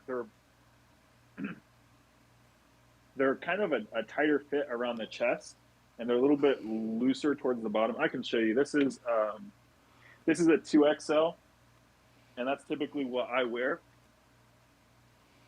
Is a 2XL. So I like the 2XL for me, and that's normally what I wear. But it does fit a little bit differently than some of the other like FPV companies. Their shirts, there's two. Is it a unisex shirt? It is unisex. Yep. So if you're a lady or you got moobs, you probably need to order a bigger size. Well, you actually did this. Yeah. Fresh Bread's a pretty built guy, and he says order a size larger. So I think maybe if you typically do smaller sizes, maybe if you're like in the small to large range, maybe you might want to go a size larger. But for me, as a 2XL guy, I like the 2XL personally. So yeah, it's kind of weird. So. Right. Fresh Bread definitely, when he got his though, he definitely wanted a size larger. So I think we just got another entry there into the giveaway. This is exciting, seeing all these people like enter into the giveaway. That's awesome. Yep. We are up to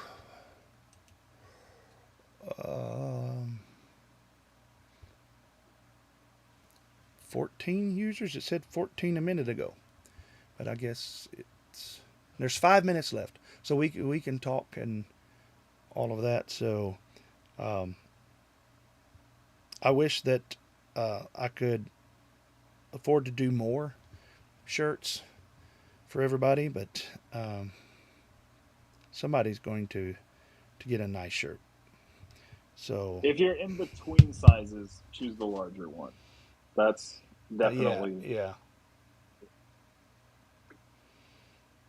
Because they're pretty form fitting. So even if you go up a size, it's not gonna be like, you know, I mean, it's not like super form fitting, but I'm just saying it's not gonna be like weirdly loose or something if you go up a size. So.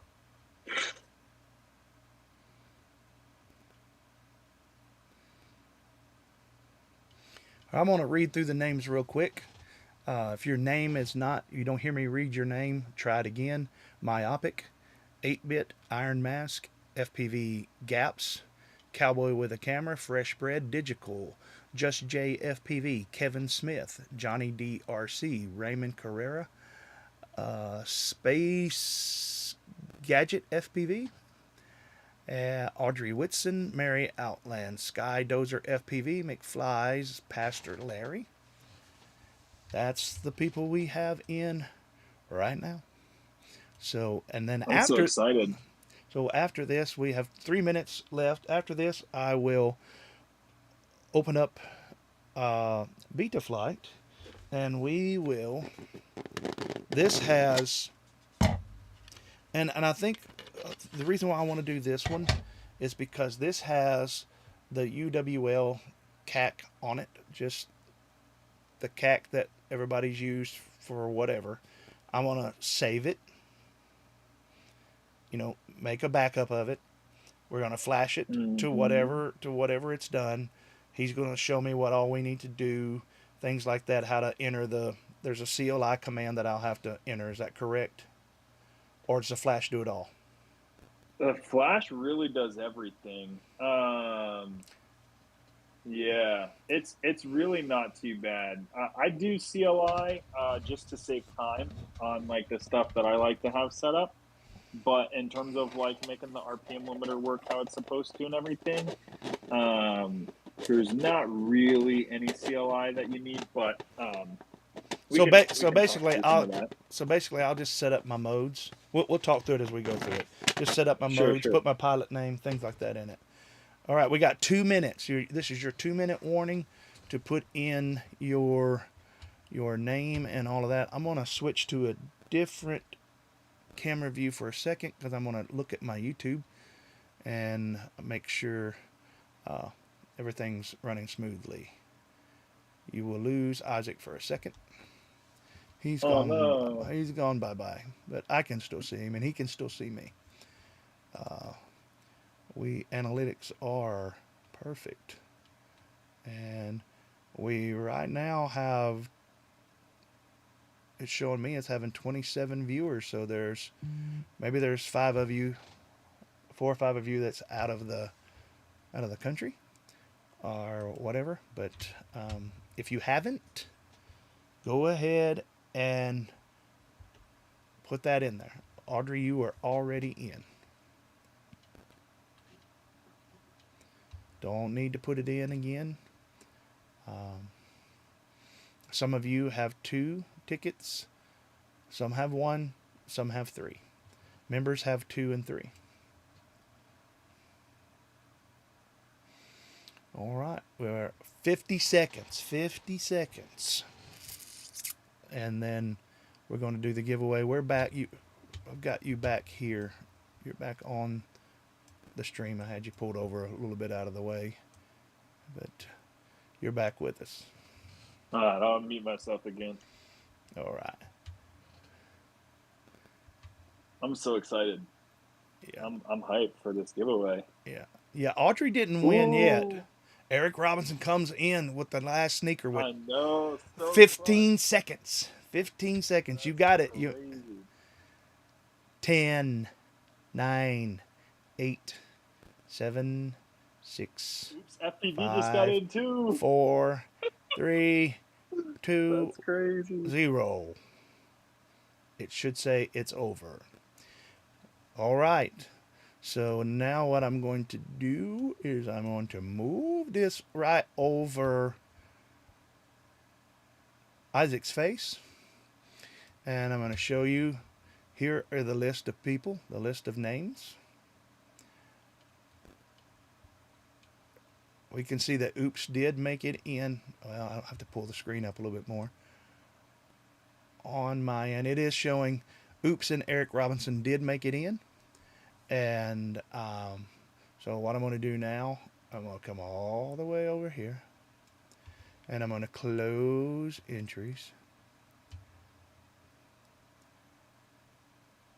Come on, close entries. I need to pick a winner. Yes, I know. Come on. It just, what did it just do? You got to upgrade to Ultra. Well, they want me to upgrade. I'm not No, upgrading. I'm just kidding. I'm just kidding. I'm not upgrading. I'm not upgrading.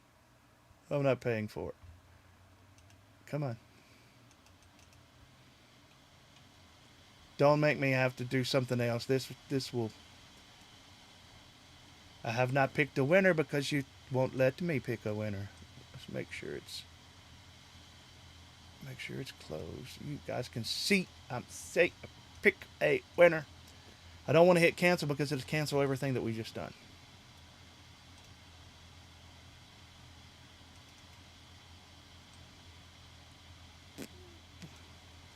Let's do this.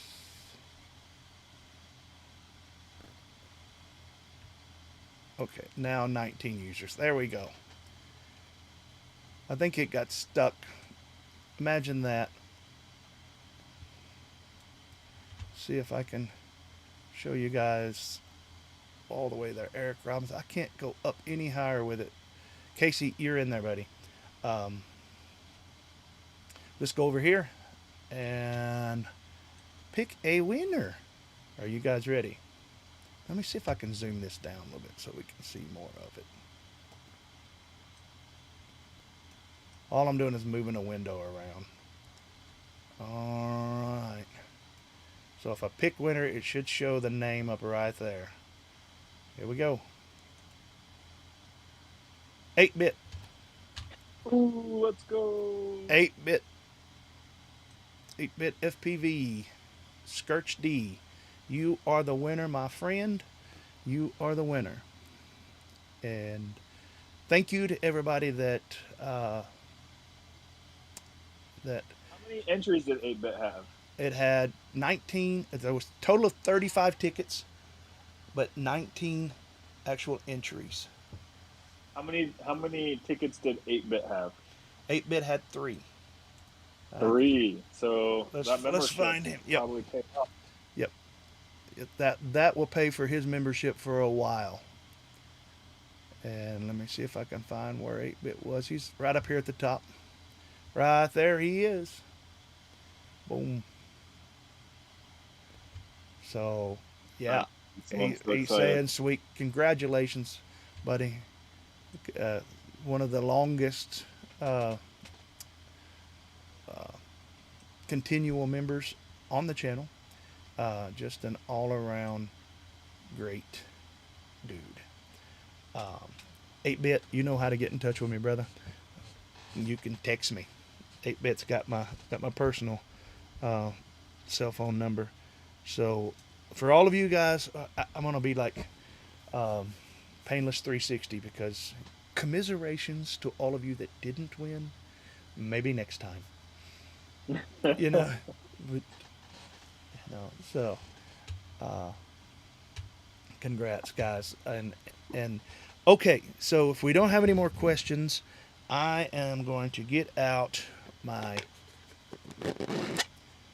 and we will be able to hear, and I'll be able to, just like you guys saw me moving that around, because I've got my, on this side over here, I've got my OBS running, and the other screen I'm going to be running, excuse me, Betaflight. And I'm going to try to flash this right here where you guys can see it live on PhatPastor Thursday Night Live with the man himself, Mr. Isaac Pettit. So feel free to clip this part of the video if you want to. Save unless I don't know what I'm talking about. Then delete. It's I was a youth pastor for 141 years before I became a senior pastor, and I used to say all the time, when the kids would get rowdy, it's all fun and games till someone loses an eye, then it's hilarious. So it's fun and games until Isaac doesn't know what he's doing, and then it'll be hilarious. And then But Fresh Bread's gonna make another meme video.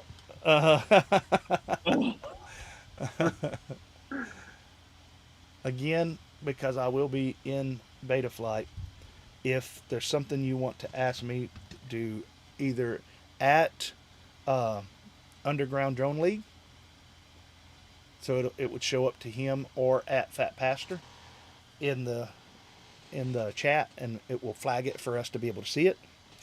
And so I'm going to try to get beta flight open. And don't know where it's going to pull up, so we'll see. I'd planned to do this ever since I talked to Isaac, but now he's yawning and everybody's going to go to sleep. Oh, sorry. That's so that's so rude of me. I apologize. No, it's not rude. It's not rude. I'm just teasing with you, man. Are you going to be able to show me your beta flight on Discord? That way I can have like live updates instead of just looking through the stream. That's a good question. I know I'm asking for a lot here. That's a good question. Right now I'm trying to get beta flight to pull up. There it goes. Let me do this because on a Mac. Let me see if I can drop it in the same things that Isaac is in. Come on, get up there. I might be able to share a screen. Let me see. I've got to check this out. Share your screen. Which one? Window. Beta flight. Share. I think you can click on the live there.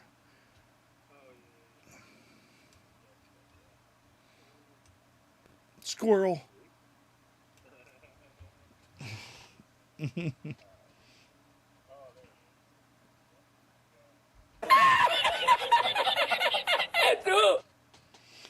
Guys, if you will, ladies, if you will, if you can smash that like button for me, it helps a lot to get the information out there. And all right, let me see how I'm going to be able to do this so that both you and the chat gets to see it fully. I think I'm going to remove my ugly head out of the middle of this. Let me turn off me. So you're just going to have audio, guys, of...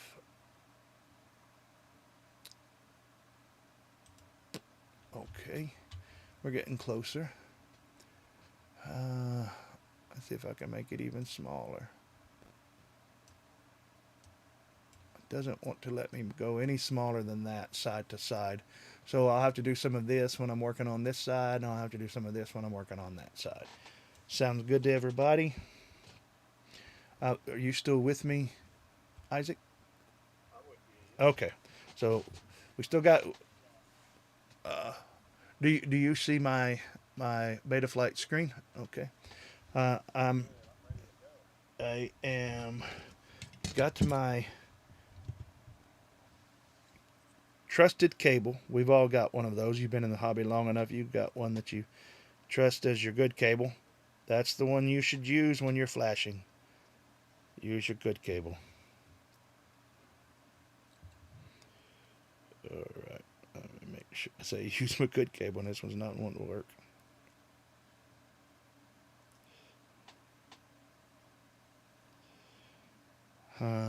Let me try another one. Because on this UDL, where it's got a bigger battery tray, it's the edge of my normal cable is hitting the battery tray, and I don't want it to come loose in the middle of a flash. That's something that can just give you a really bad day. So now I've got a different cable, and I am plugging it in to my quad. All right. Because I have HDzero old one, I'm going to turn a fan on for it. This one has the Whoop Light HDzero on it. So why is it saying apply custom defaults? Let me cancel that for right now, because I didn't flash anything. Alright, let me go in over here. Boom, boom.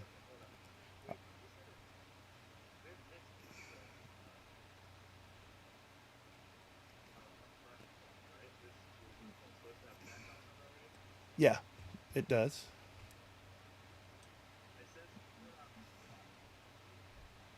Yeah, that's what it says on. Let me make sure it does have CAC on. I can go to the OSD to tell you real quick. This one may not. I don't know these little.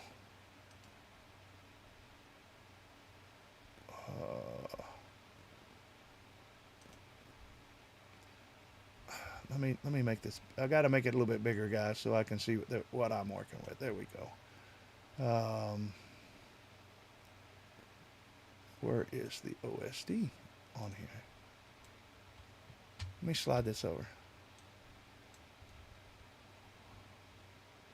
Am I missing OSD?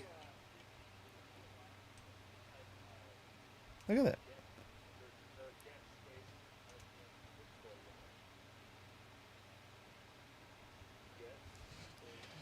Get space RPM space.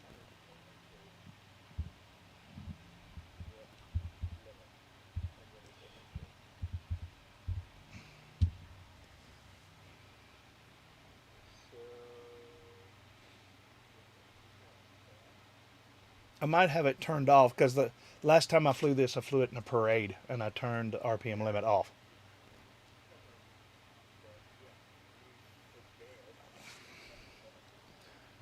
Okay.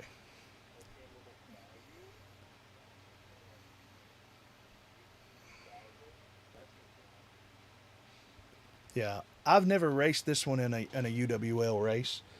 I've just flashed it over. So I mean, I can set all the CLI to it, but it does have. I mean, I can turn it on if you guys want to see it. Want me to turn it on? I mean, you just do this. Okay. All right. So what I want to do is I want to do a preset. And why is it saying that?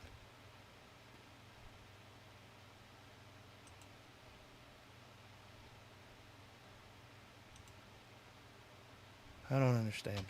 I'm going to load it back up anyway. It might be better. I've not flown this thing since we did a.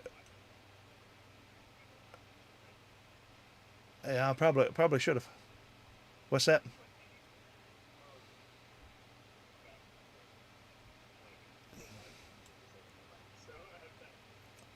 Yeah. I'm going to save it.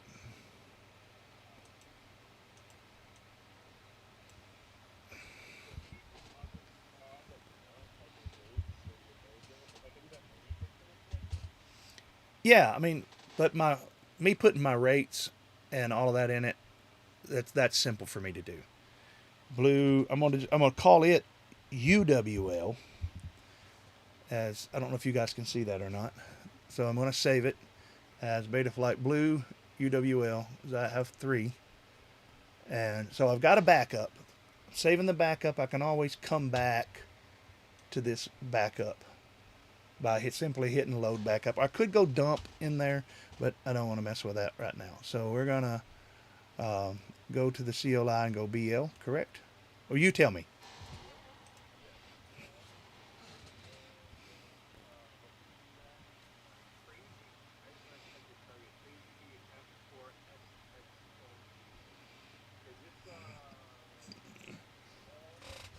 Yes. It's not the HDzero all-in-one. It's the HDzero Super B, the first version of the. Okay, so it's not the AIO. It's the first Mobula 6, which has the double board on it. So, actually, the yellow frame that I showed earlier, I pulled the HDzero guts out of it and extended the wires, and we're good to go. So, and I flew it in a parade because it's blue and it stands out like a turd in a punch bowl. So type BL, is that correct?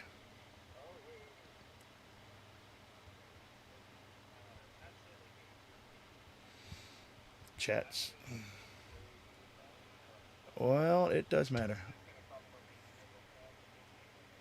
All right, let me see. Let me see where you're at. Yeah. Chat, he just told me that you guys couldn't hear him. Say something if you will, Isaac. I'll see which.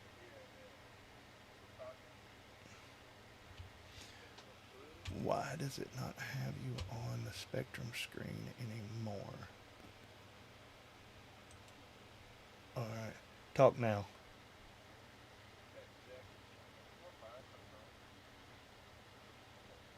Why did it? It's just here in the middle of it. I mean, it's just lost your audio for whatever reason. I don't know.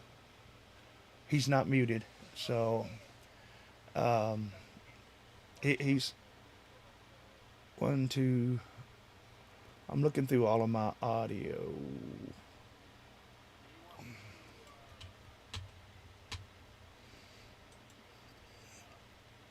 Try that. You have to talk, and I'm looking at all my audio feeds here. See if what's moving.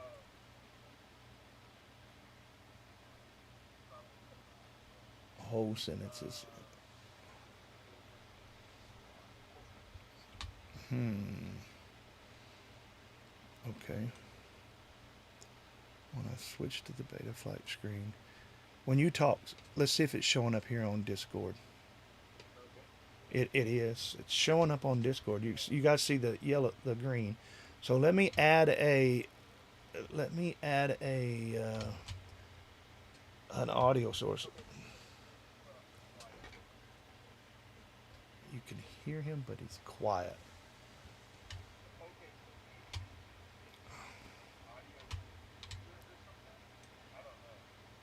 Yeah, I'm not seeing. I'm gonna load an audio source from Discord, and then my voice is probably going to double. So let's we'll have to audio input capture, an existing one. Give me a second, guys. Shotgun mic. Create a new one called. Hang on. Discord.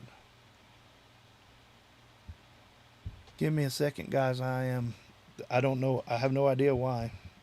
It's a new update, so there's probably a new bug.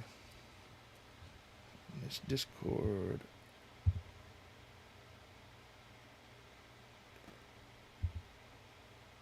Audio. Okay. Now, device. Talk for me, Isaac, if you can.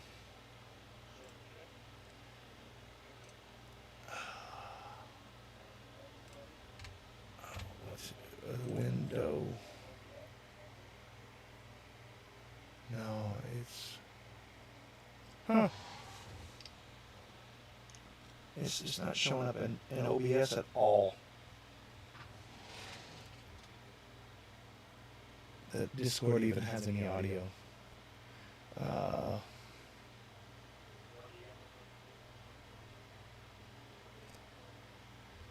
I don't know what the flux is going on.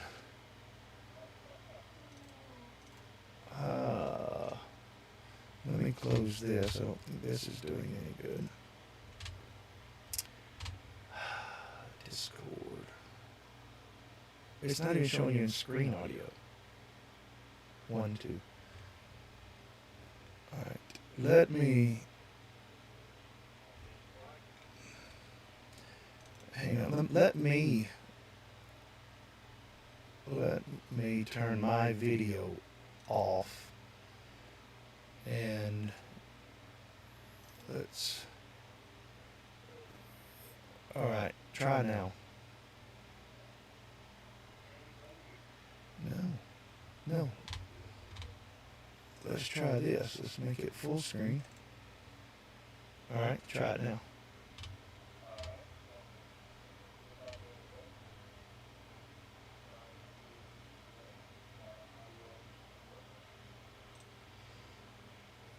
Talk again.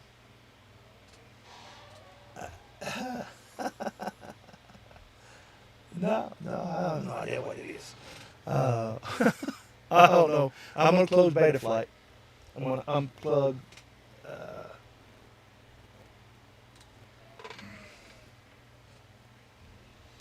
Yeah.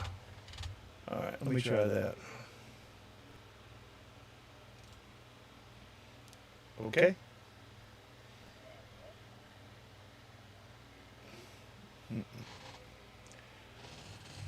Maybe log out and come back.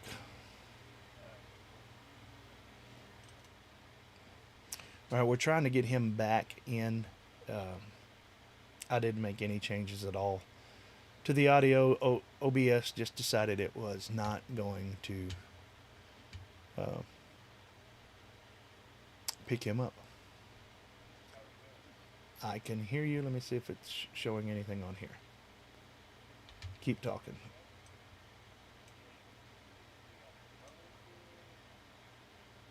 I'm not seeing it.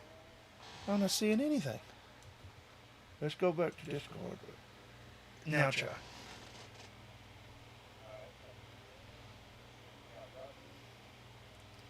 What is going on? No. Yeah, I've got headphones and my speaker only. No. My headphones and a microphone. There's no external speakers. I've got the Mac Mini. It's got an external speaker on it, but it ain't loud enough for nothing. And you were coming through on Mic Mix, and no, all of that shut down. I don't know if this is a YouTube issue. Digital, if you're on, why don't you unmute and see if it's Discord or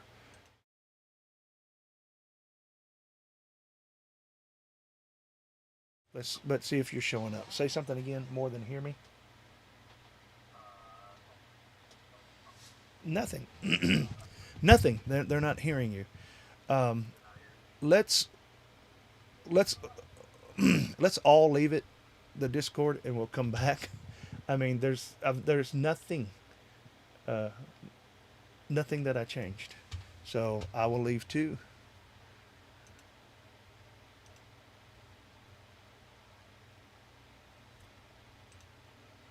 Okay, can you guys hear me? All right, but it's not. I can hear y'all, but it's not showing up in OBS anymore. No, I'm streaming. I can't do that.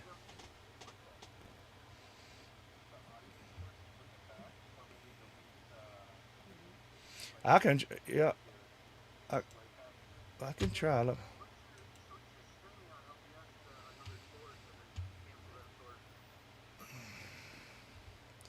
Well, let me see. First,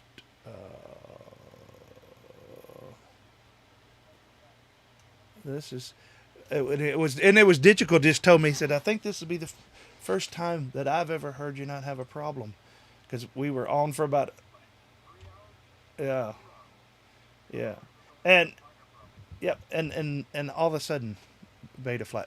I'm concerned that loading Betaflight has no, it's not crash my system's working fine. I think OBS is cracking up. So hang on, guys. I'm going to turn it to something that y'all can at least hear me. I'm going to pull this window out. I'm going to minimize all the other windows on here.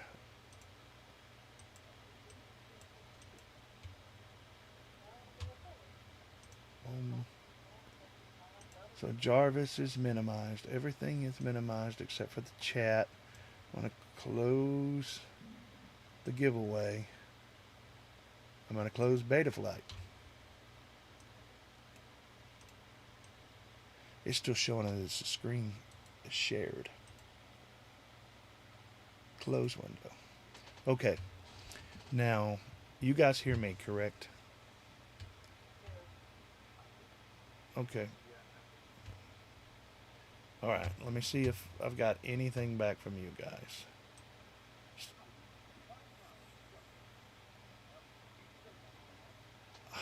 Man, I see some.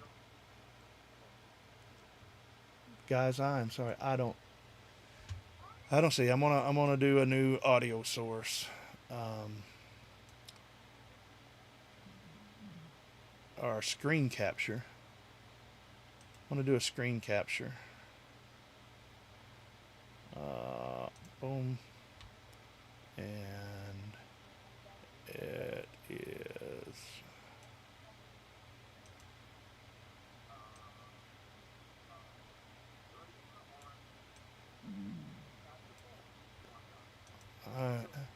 Your audio, okay. I was supposed to say your audio is going, but it's not. It's not.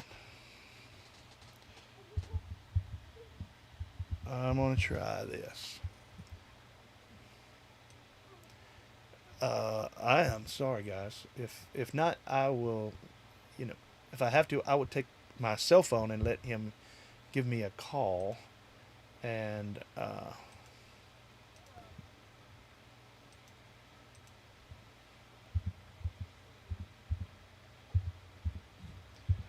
Discord window. Not that window. Oh, you good? Window capture. Which window? OBF. No. Oh my gosh. Got about 100. No. Come on. This is a window. It's clearly a window. So because it's Google Chrome. Guys, I don't really know. Display capture. Let me try that.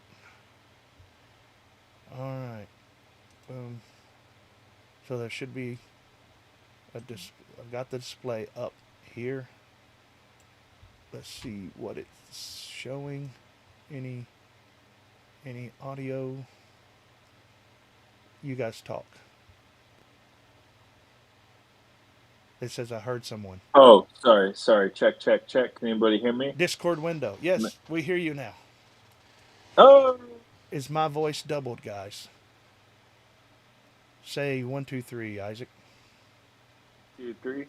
Can we? Yes, Discord window. Heard yes. someone. Thank God. Working. Okay. Okay, now we have you back, and let me try to load. 1, 2, 3. Yeah, we got you. If you can hear me. No, I know. Yeah, I can hear you. It's Yeah. 8-bit commented 1, 2, 3. So okay. I just had to read it. I don't know why. So I can't load Betaflight onto that. I can turn myself back on since we're not going to have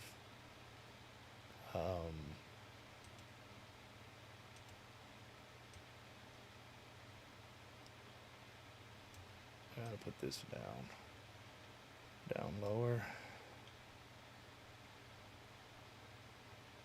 Then wow, now we got This is OBS for you. Now I got to put it underneath everything to get the chat and everything back. I'm getting there, guys. Give me a moment. This is... Why don't you just do the video for right now? Oh. I can keep track of the chat for you if you want me to. Okay, well, the chat's back on. So, but I don't know Oh. if I have everything else back on or not. So, this is stream. Why do... Oh, come on. Let me do this. Copy on Discord. Paste reference. All right. Can I hear you guys?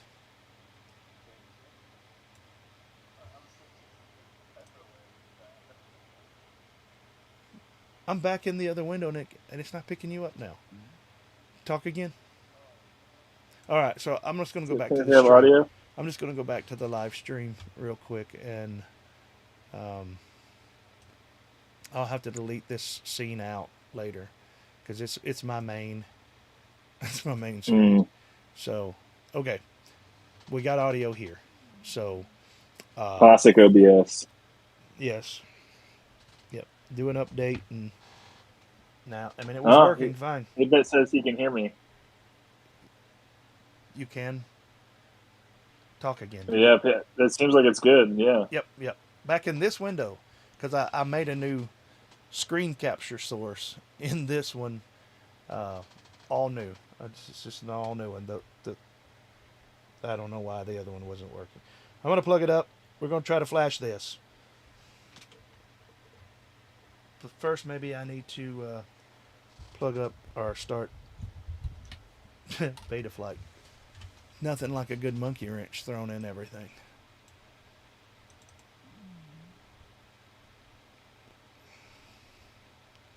All right. Did y'all say something now? All right, check. Okay. My screen is fine. I want 8-bit to know that I don't like drum and bass. That you don't like drums and bass? That's a genre. I'm just messing with them though. Oh, okay.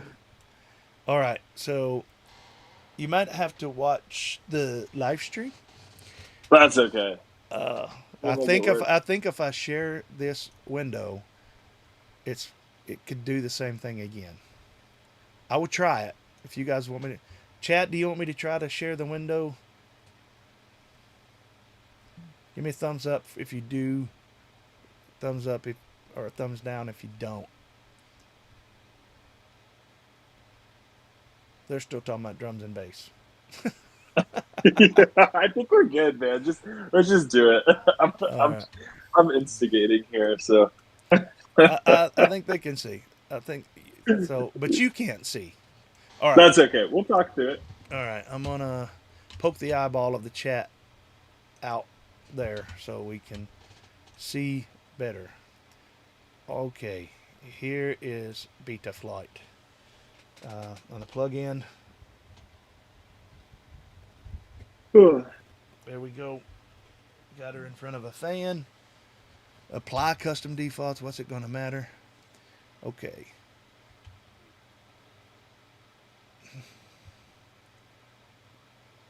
Close. So we'll go down here and I'm going to type BL. Is that what you want me to do, Isaac? Yeah. BL. We'll put you in bootloader. And then you should see your DFU and go to your firmware flasher.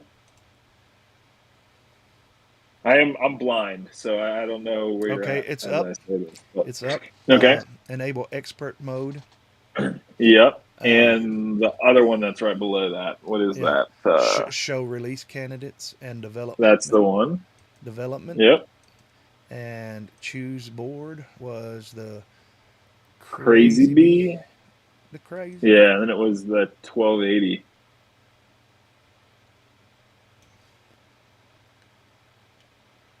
The Crazy Bee SX 1280. Yeah. Yep. All right. So what do we want the Do we want It's 443 CAC or 450 CAC or what? it should say 442 CAC. I think it's technically 443, but it should say 442. 442 CAC. I want to click that.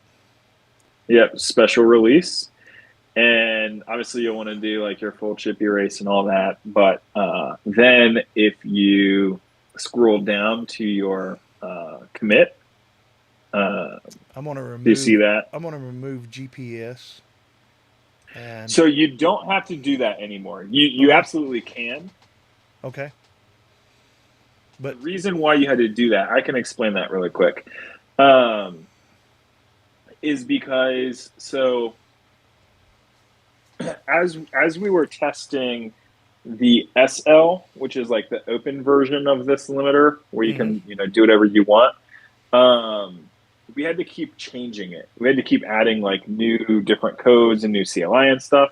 And so that if you would type in SL and flash it, it was actually like it was going to be a new version of Betaflight like multiple times over those months.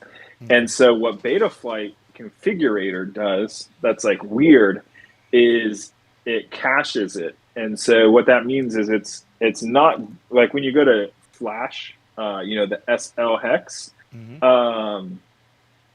it's not going to like go to the GitHub or whatever and like look for the newest version. It's going to say, oh, I've done this before, I know what I'm doing. But the problem is it's an old version.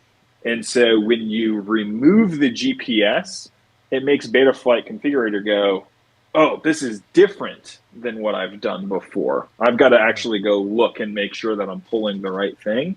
And so it kind of just tricks the Betaflight configurator into getting the newest version. But with what we're flashing, we were really intentional to make sure that we would not be like moving over to Igniter until we knew that we had it exactly as we wanted it. It was perfect. Right. And so there's no old versions this hex to pull from. So I went ahead and I did delete GPS. That won't mess anything up? Nope. Yeah, all that is like if you were trying to add a GPS to your drone, you're not going to be able to now. Yeah, I understand what it does, and Acro Trainer, I was going to remove it too, but you're saying that that's not necessary, just because you don't need all that stuff in the flight controller. It's an older flight controller, so I try to remove the stuff that it doesn't need. Yeah. But which you absolutely can. But you also just don't have to. Right. If you did get your you did get the addressable LEDs. So if you want, if you were going to use those on this drone, you could add LED 64 or 64 LED or whatever it is. Yeah. But you don't have to do that, especially if it's not going to be. So on the one that I build that will have this addressable ones, I do need to add LED 64, correct? So you don't. Betaflight has a cap where it only lets you do 32 addressable LEDs. So as long as you're like, hey, I don't want to do more than 32, then you don't have to put that command in. But for most of these 75 millimeter frames, and with my LED strips specifically, if you're gonna like do a full wrap on the quad, it ends up being like almost exactly 64 LEDs. So there's two things that you can do. You can either split the strip in half and then kind of like send them both to the same LED pad. That way it's like it's mirrored, and like each strip is only a 32 strip, and therefore like each strip is going to work because it's getting the same thing from the controller. Right. Or you can put in the 64 LED command, and then you can run it as one strip, and you can individually address all 64 LEDs. Right. Hopefully that makes sense. Yeah. So yeah, I get you. I'm with you. Yeah, that's just a little tip there. Okay. So I've got it ready to flash. Do I go Okay, over? did you?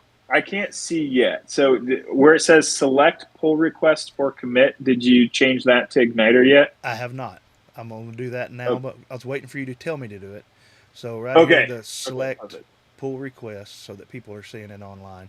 You're going to change this latest CAC 442, click down, Yeah, you don't even do the down arrow. You just click on it and type it in, because it's not going to be in the down arrow. It's like hidden.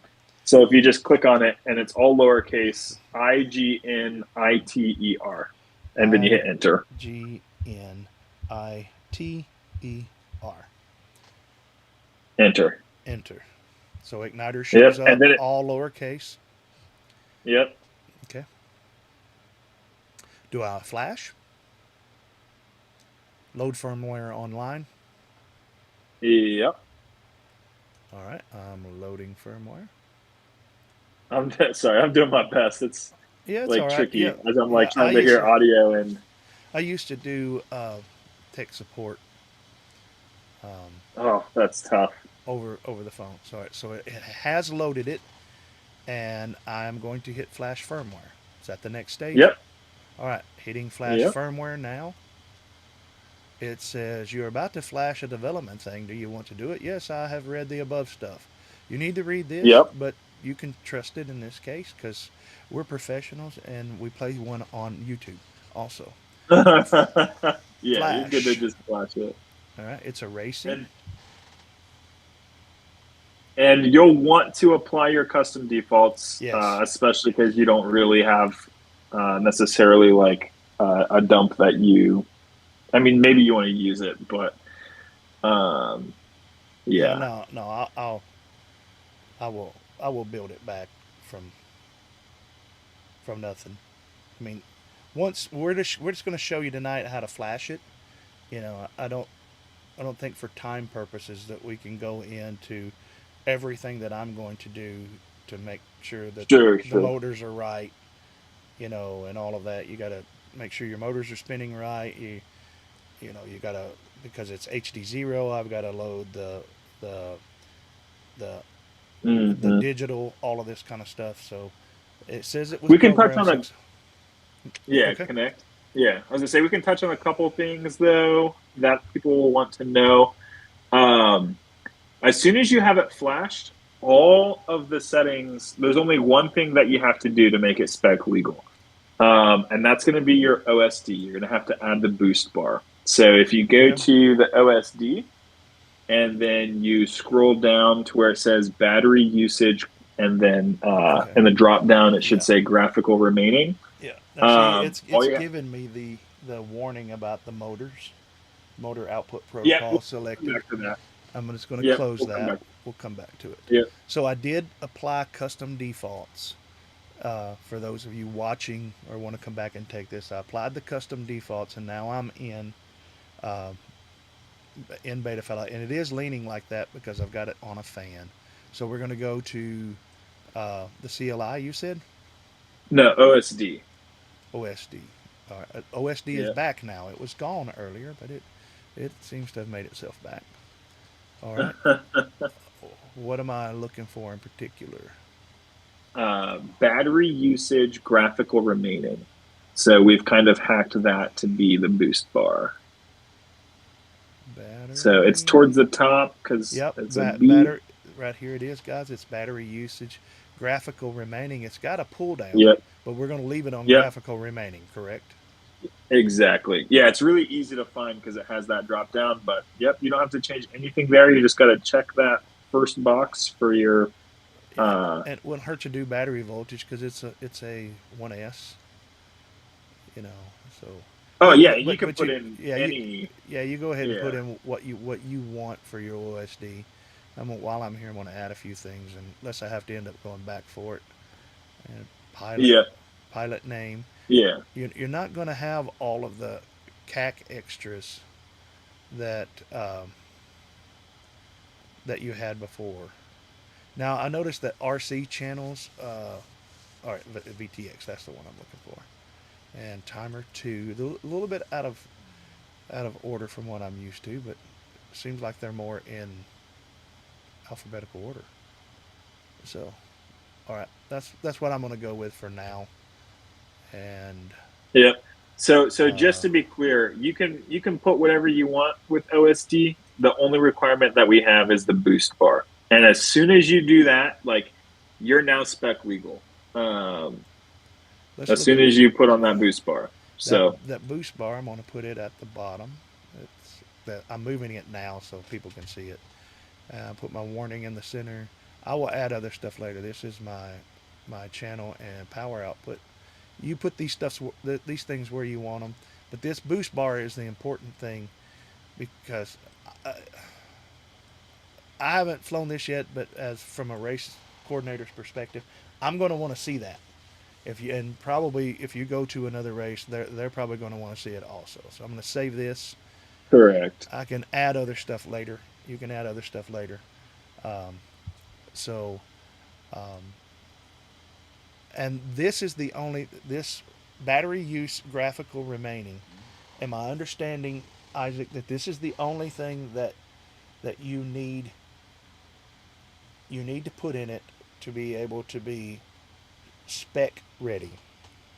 Correct. Yeah, Yeah. that's what's so awesome about having a locked hex Mm-hmm. is like all of the settings that you would need to be spec legal. They're already applied and you can't change them. Okay. So the only one that we couldn't do that for was OSD. We struggled to get OSD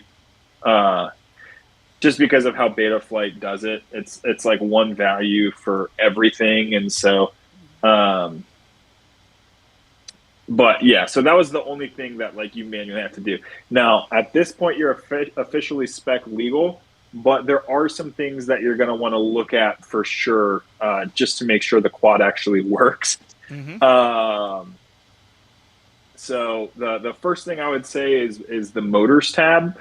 I would go to the motors tab, and you're going to want to put that to DShot 300. We do have CLI on the website.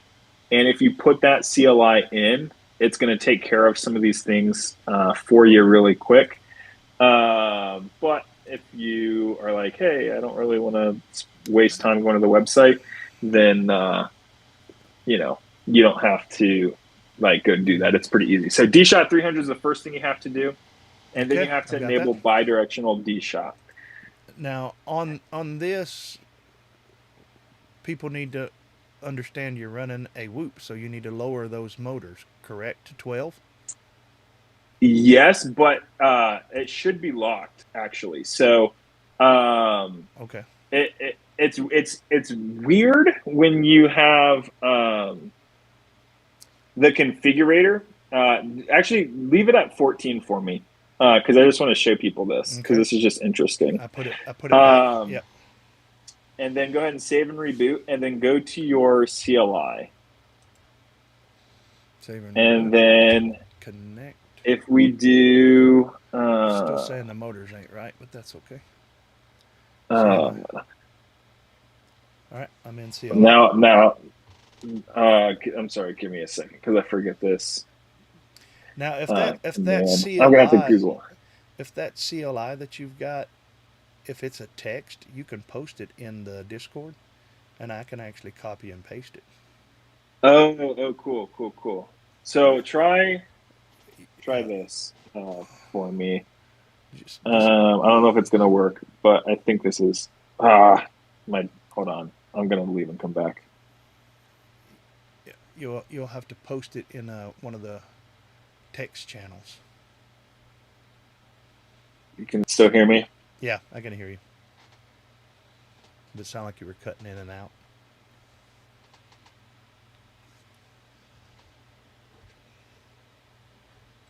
Try that command. I think that's what it is. All right. I think that's the command. And then it should throw yeah, tell me what that was again. It's in the Discord, but it's okay. Which one? Yeah. In the video, in the comments of where we're at. Yeah, it's in that chat for our video. Okay, let me find that. Set motor pose 14. Yeah, just try and do that. I meant to ask you where the Yeti come from. You don't look anything like a Yeti. That's a long story. All right, so I'll paste this here. I hit enter and then save, or just enter? It gives me an error. Yeah, Gives me an error. It yeah. says allowed range 12 to 12. Yep, exactly. So it's telling you like that's what it looks like when something's locked. It's telling you, you're trying to change this value, but we're not going to let you. Like Right. your motor poles are locked to 12. So Yeah. you can't mess that up is what I'm Right. saying. So So it's if you like go back, what we was talking about earlier with the 305. If I tried to make that 325, it's going to say no. Allowed range 305 to exactly. 305. Okay. Exactly. Because I know that So was yeah, you one don't of the. have to Go ahead. go ahead. It was one of the questions that one of our racers had if it could be done. So you can try it. Yeah. You can try it, but it's not going to work. Okay. Got it. Exactly. So if you go back to your motors tab, you don't have to save anything here. It's just that when you're like outside of the CLI, the Betaflight configurator, it doesn't know that things are locked per se, so it's gonna like act like it's letting you change these values, and it's gonna like show you 14 or whatever, but it's actually not doing that. It's just showing you that like on the graphical interface. Now So is the motor idle? Is that something we can change? yes, you can change the motor idle, and we do not have a requirement for that in the spec. However, is one of the things that's different with the Street League limiter is part of like I don't totally understand this because again, like I didn't code the Street League limiter. I wish I was that smart, but the Street League limiter has its like own idle speed, and that is locked. That's part of the locked hex. So you can't change the idle speed of the limiter. And if you put the idle speed of Betaflight higher than the idle speed of the Street League limiter, then it's not gonna work. It's like the quad just won't take off. Okay. So what would we set that to? You may have to lower your motor idle. I think that you can get away with 5.5. AK recently was testing some stuff, and I think he had his at 5.5, and I think we figured out that might have been the issue. But I take it to 4.5. Okay. And well, so we'll again, we'll just do that because yeah, it's your again, recommendation.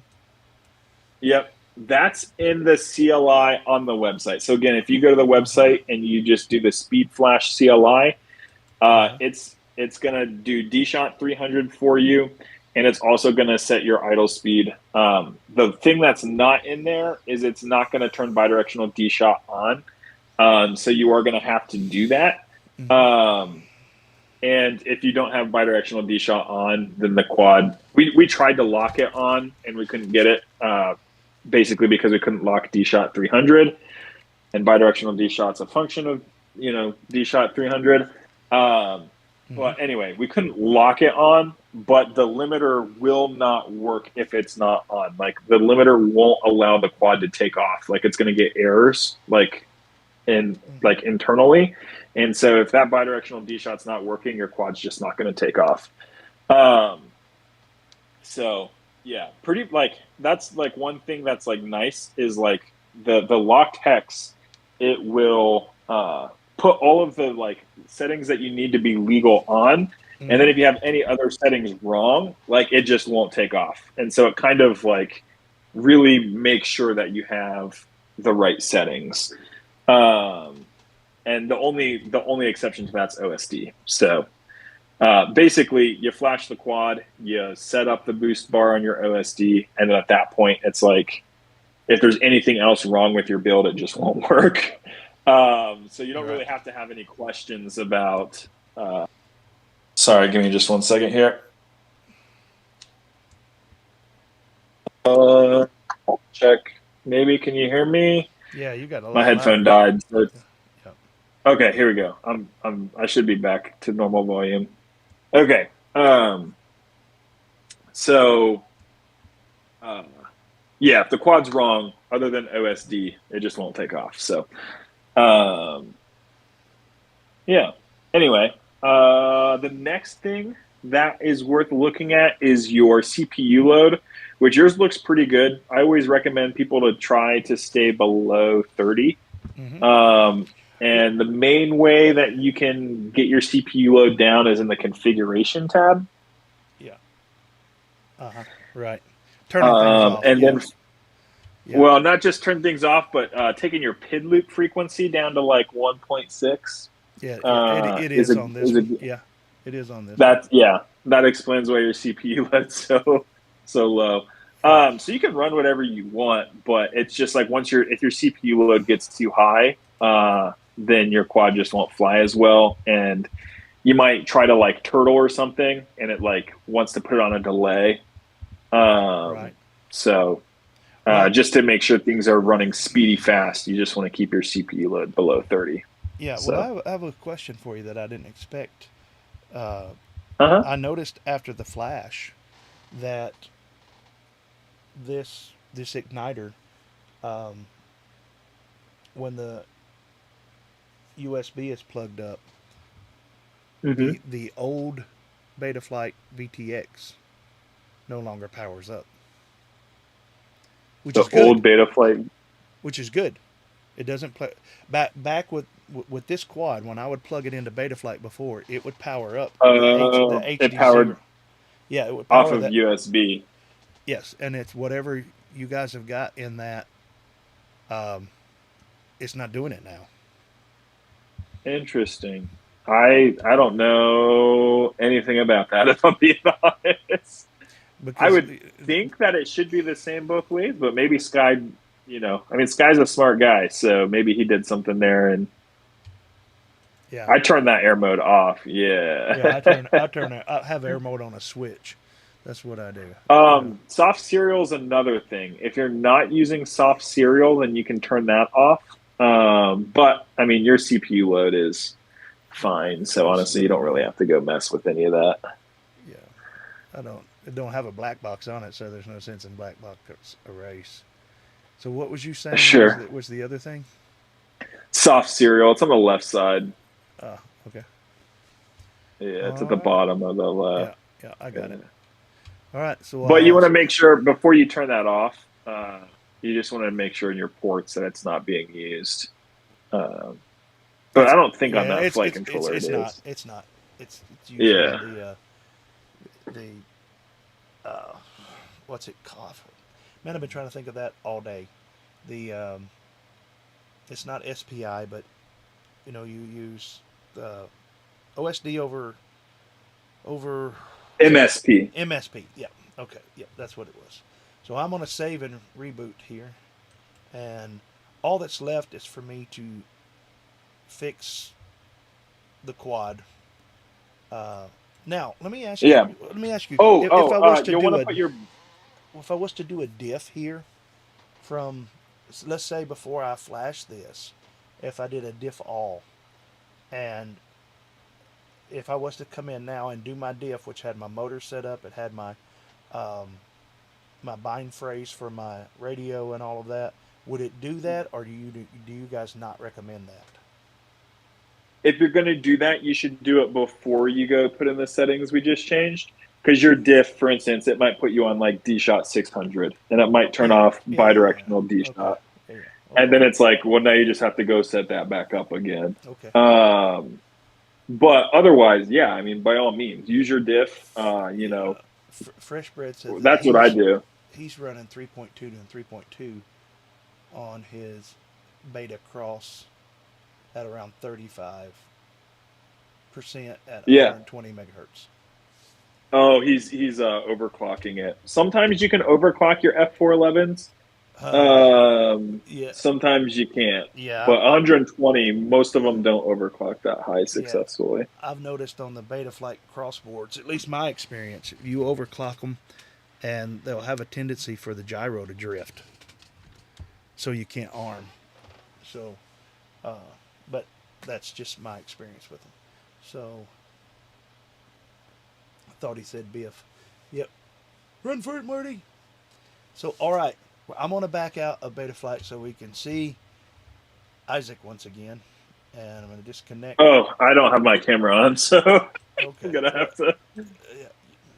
Here we go. I can put it on. All right. But We can there do, we go. we can do this to close out tonight. And all right. So I got my quad put up. Let me close Betafloyd. And all right. So let's go back to Discord though. See if it still lost his audio. Say something. Yep, it lost it. So I got to go back to this. Oh, That's okay. We'll get through this stream, and then I will have to set it all up again. So that's all good. Well, not all, but I'll remove that. If your HDzero is powered on USB, you should move the power over to the VBAT instead. There you go. Even on the old ones, on the very first ones. Yeah, you actually should be sometimes the HDzero and walk snail. So whether you're using HDzero or walk snail, sometimes they work on 5-volt, but sometimes like the regulators, like on these flight controllers, just don't do a good job. So you should pretty much, like in my opinion, you should always power your HD VTXs off of VBAT, whether that's so it's walk snail or HDzero. So on like most of the beta boards, that's soldering right on the pigtail. Yeah. For the 1S stuff, right? Because if it's a 1S rated board, you can just go straight to VBAT and it'll be okay. All right. And so, but yeah, that helps. Run your LEDs off the 5-volt then. You could, but you can also run them off of. I run it all off of VBAT. It's like splice the wires together and get it all.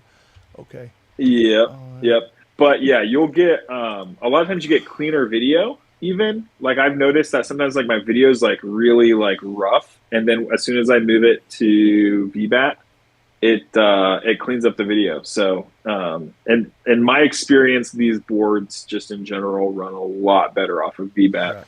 Right. But I think if you have like walk snail, it might cut off at like 3.2 volts or something like that.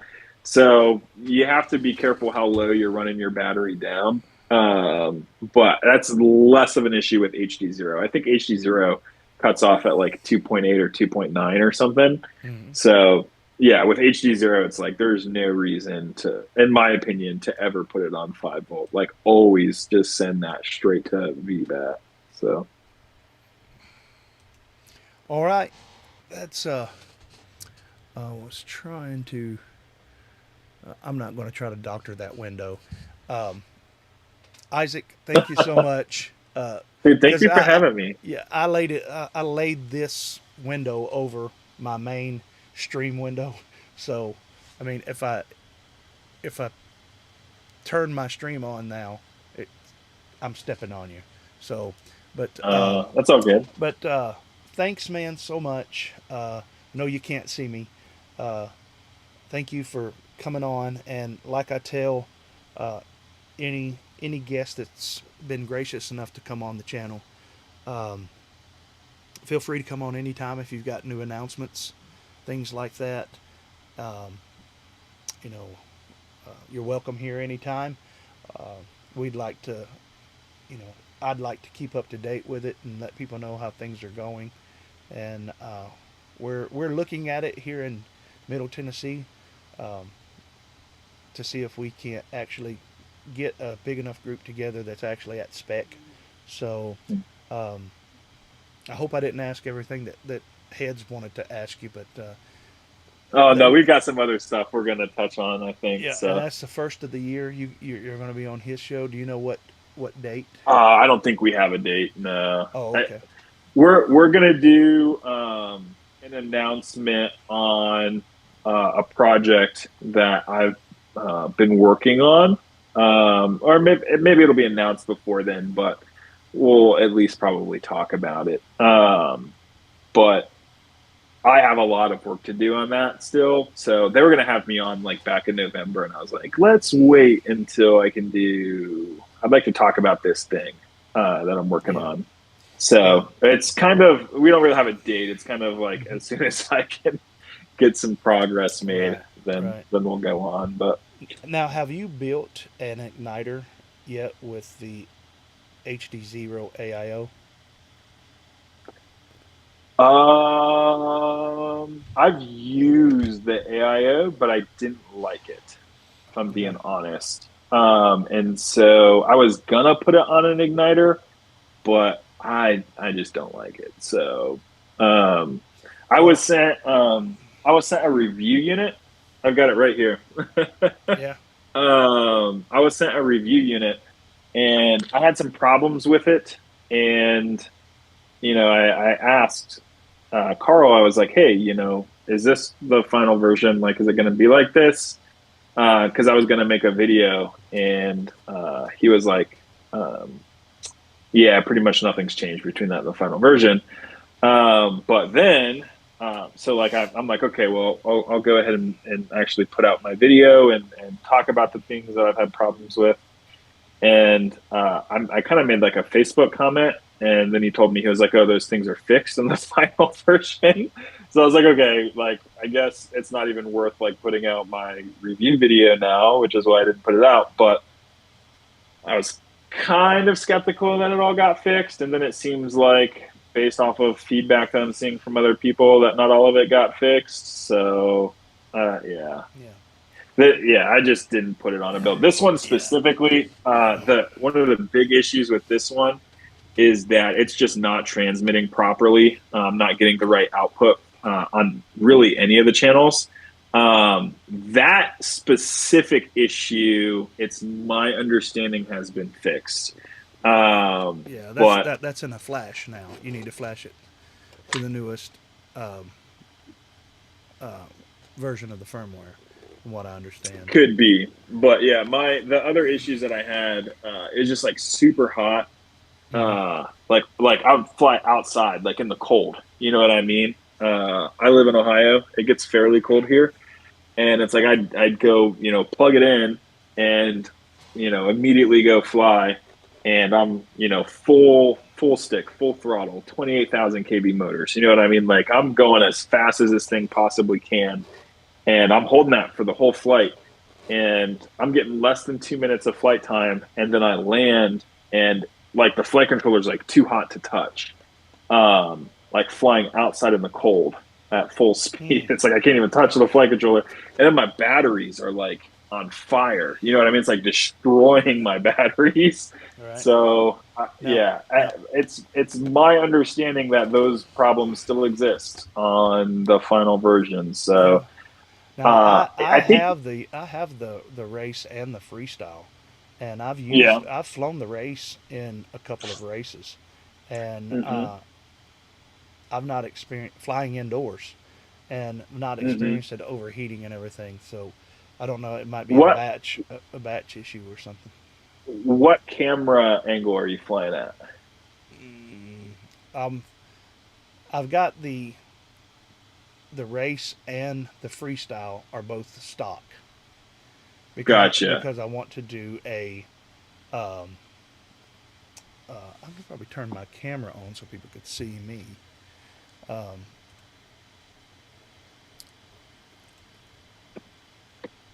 Yeah, there we go. So, I've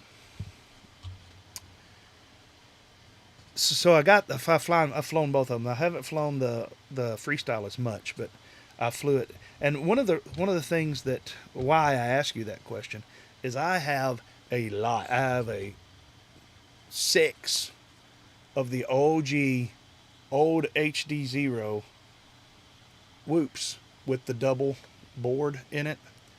And dude, that's gold, dude. Everybody wants those. Because it gives you the weight that you need.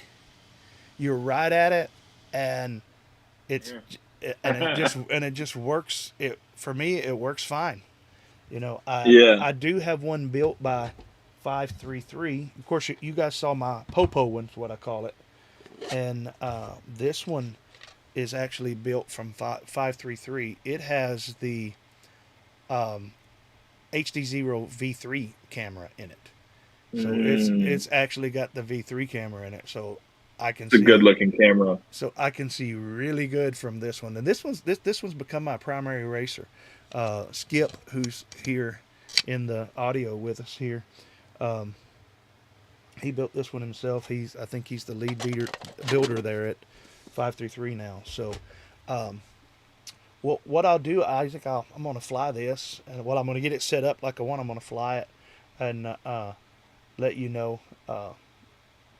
Not, of course, we're not going to do it on a live stream. I'll let you know what I think about it and all of that. And again, thank you for. I didn't mean for the. I didn't mean. I do it quite often. I was going to say I didn't mean for the stream to be this long, but yeah. I'm a pastor. No, that's good. I'm a pastor. I'm long-winded. So what?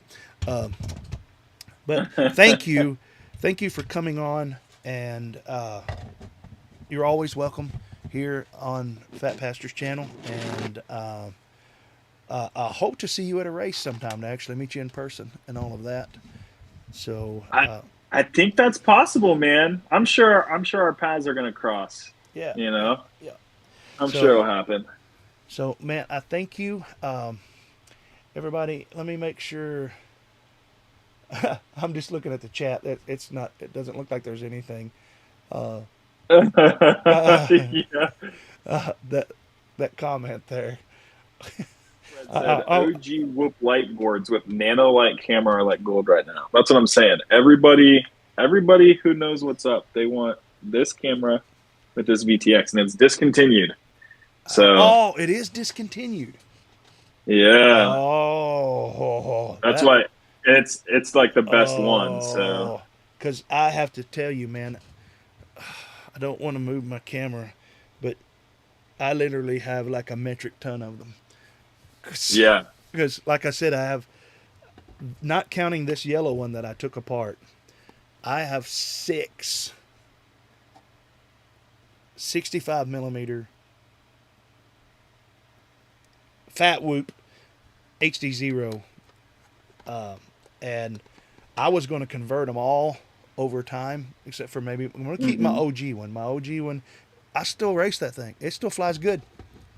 The original OG Mobila 6 still flies good. So that one I'm going to hang on to, but the rest of them I intend to convert to what you see here as the UDL, the igniter. And as people come to our drone races and they see them, and they're like, man, I'd like to have one of those. Like, you could today for a low price of, I'm not telling you. I'm going to have to see what those VTXs are going for. If they're gold now, you know. They are gold. So I just I saw somebody selling a whole drone with that camera and VTX for like $110. And I was like, buddy, I am not in the market for a new drone right now, but I can't say no to this. Yeah. I mean, so I bought it, and I'm probably gonna make a bind and fly out of it and sell it. Because honestly, like if you have a complete drone like this, you know what I mean, with like igniter that's, you know, fully spec'd out and built well with the Cam and VTX, I'd say it's probably worth at least $250. Yeah. So yeah, I mean, that's I think that's what I think around 260. I don't know for sure is or what 533 will build you one for, somewhere around that. And I sold an analog one to someone for $190, and they were glad to have it. So, but I've been trying to let you go for like the past 10 minutes. You're good. I'm sorry. You've been such an interesting guest, and I just have to tell you, I love it. I mean, if I show up at a race and I've still got a few cases that's got UWL on it, then you're welcome to take your pocket knife and pop the W off and take a Sharpie and draw it in there. But I'm not that serious. I get you. I'm teasing you. But again, Isaac, thank you so much. Don't be a stranger. Drop in and see us sometime.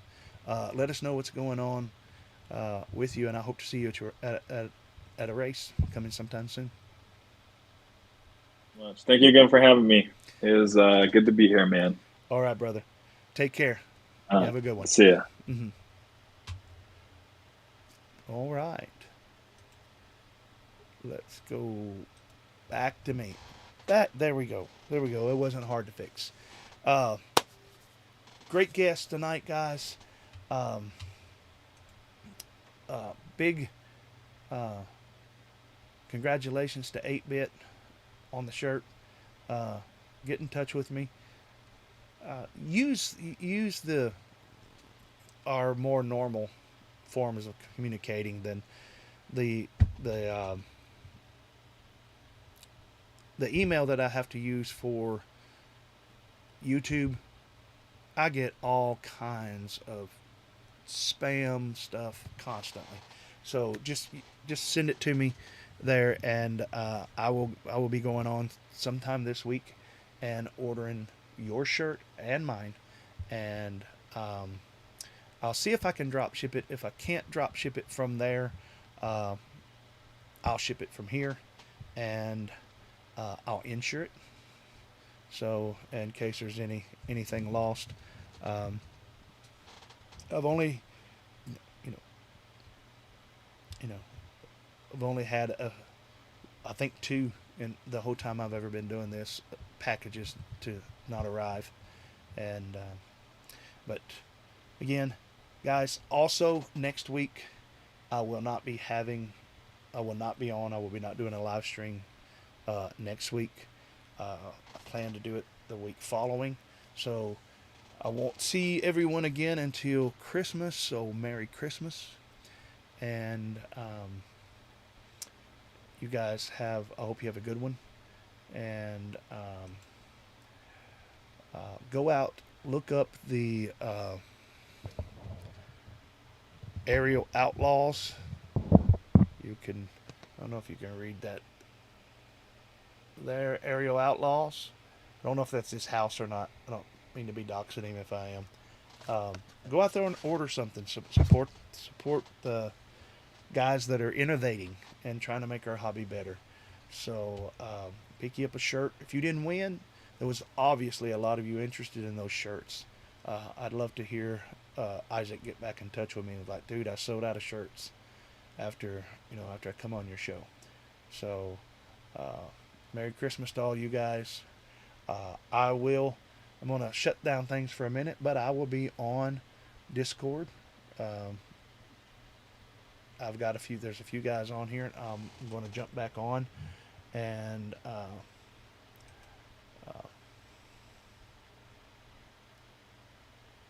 all right. All right. I didn't mean to dox you, bro. Merry Christmas to everybody. And that's going to wrap up tonight's live stream. Take some time the next couple of weeks and spend it with your family. Spend it with your loved ones. And if you get a chance,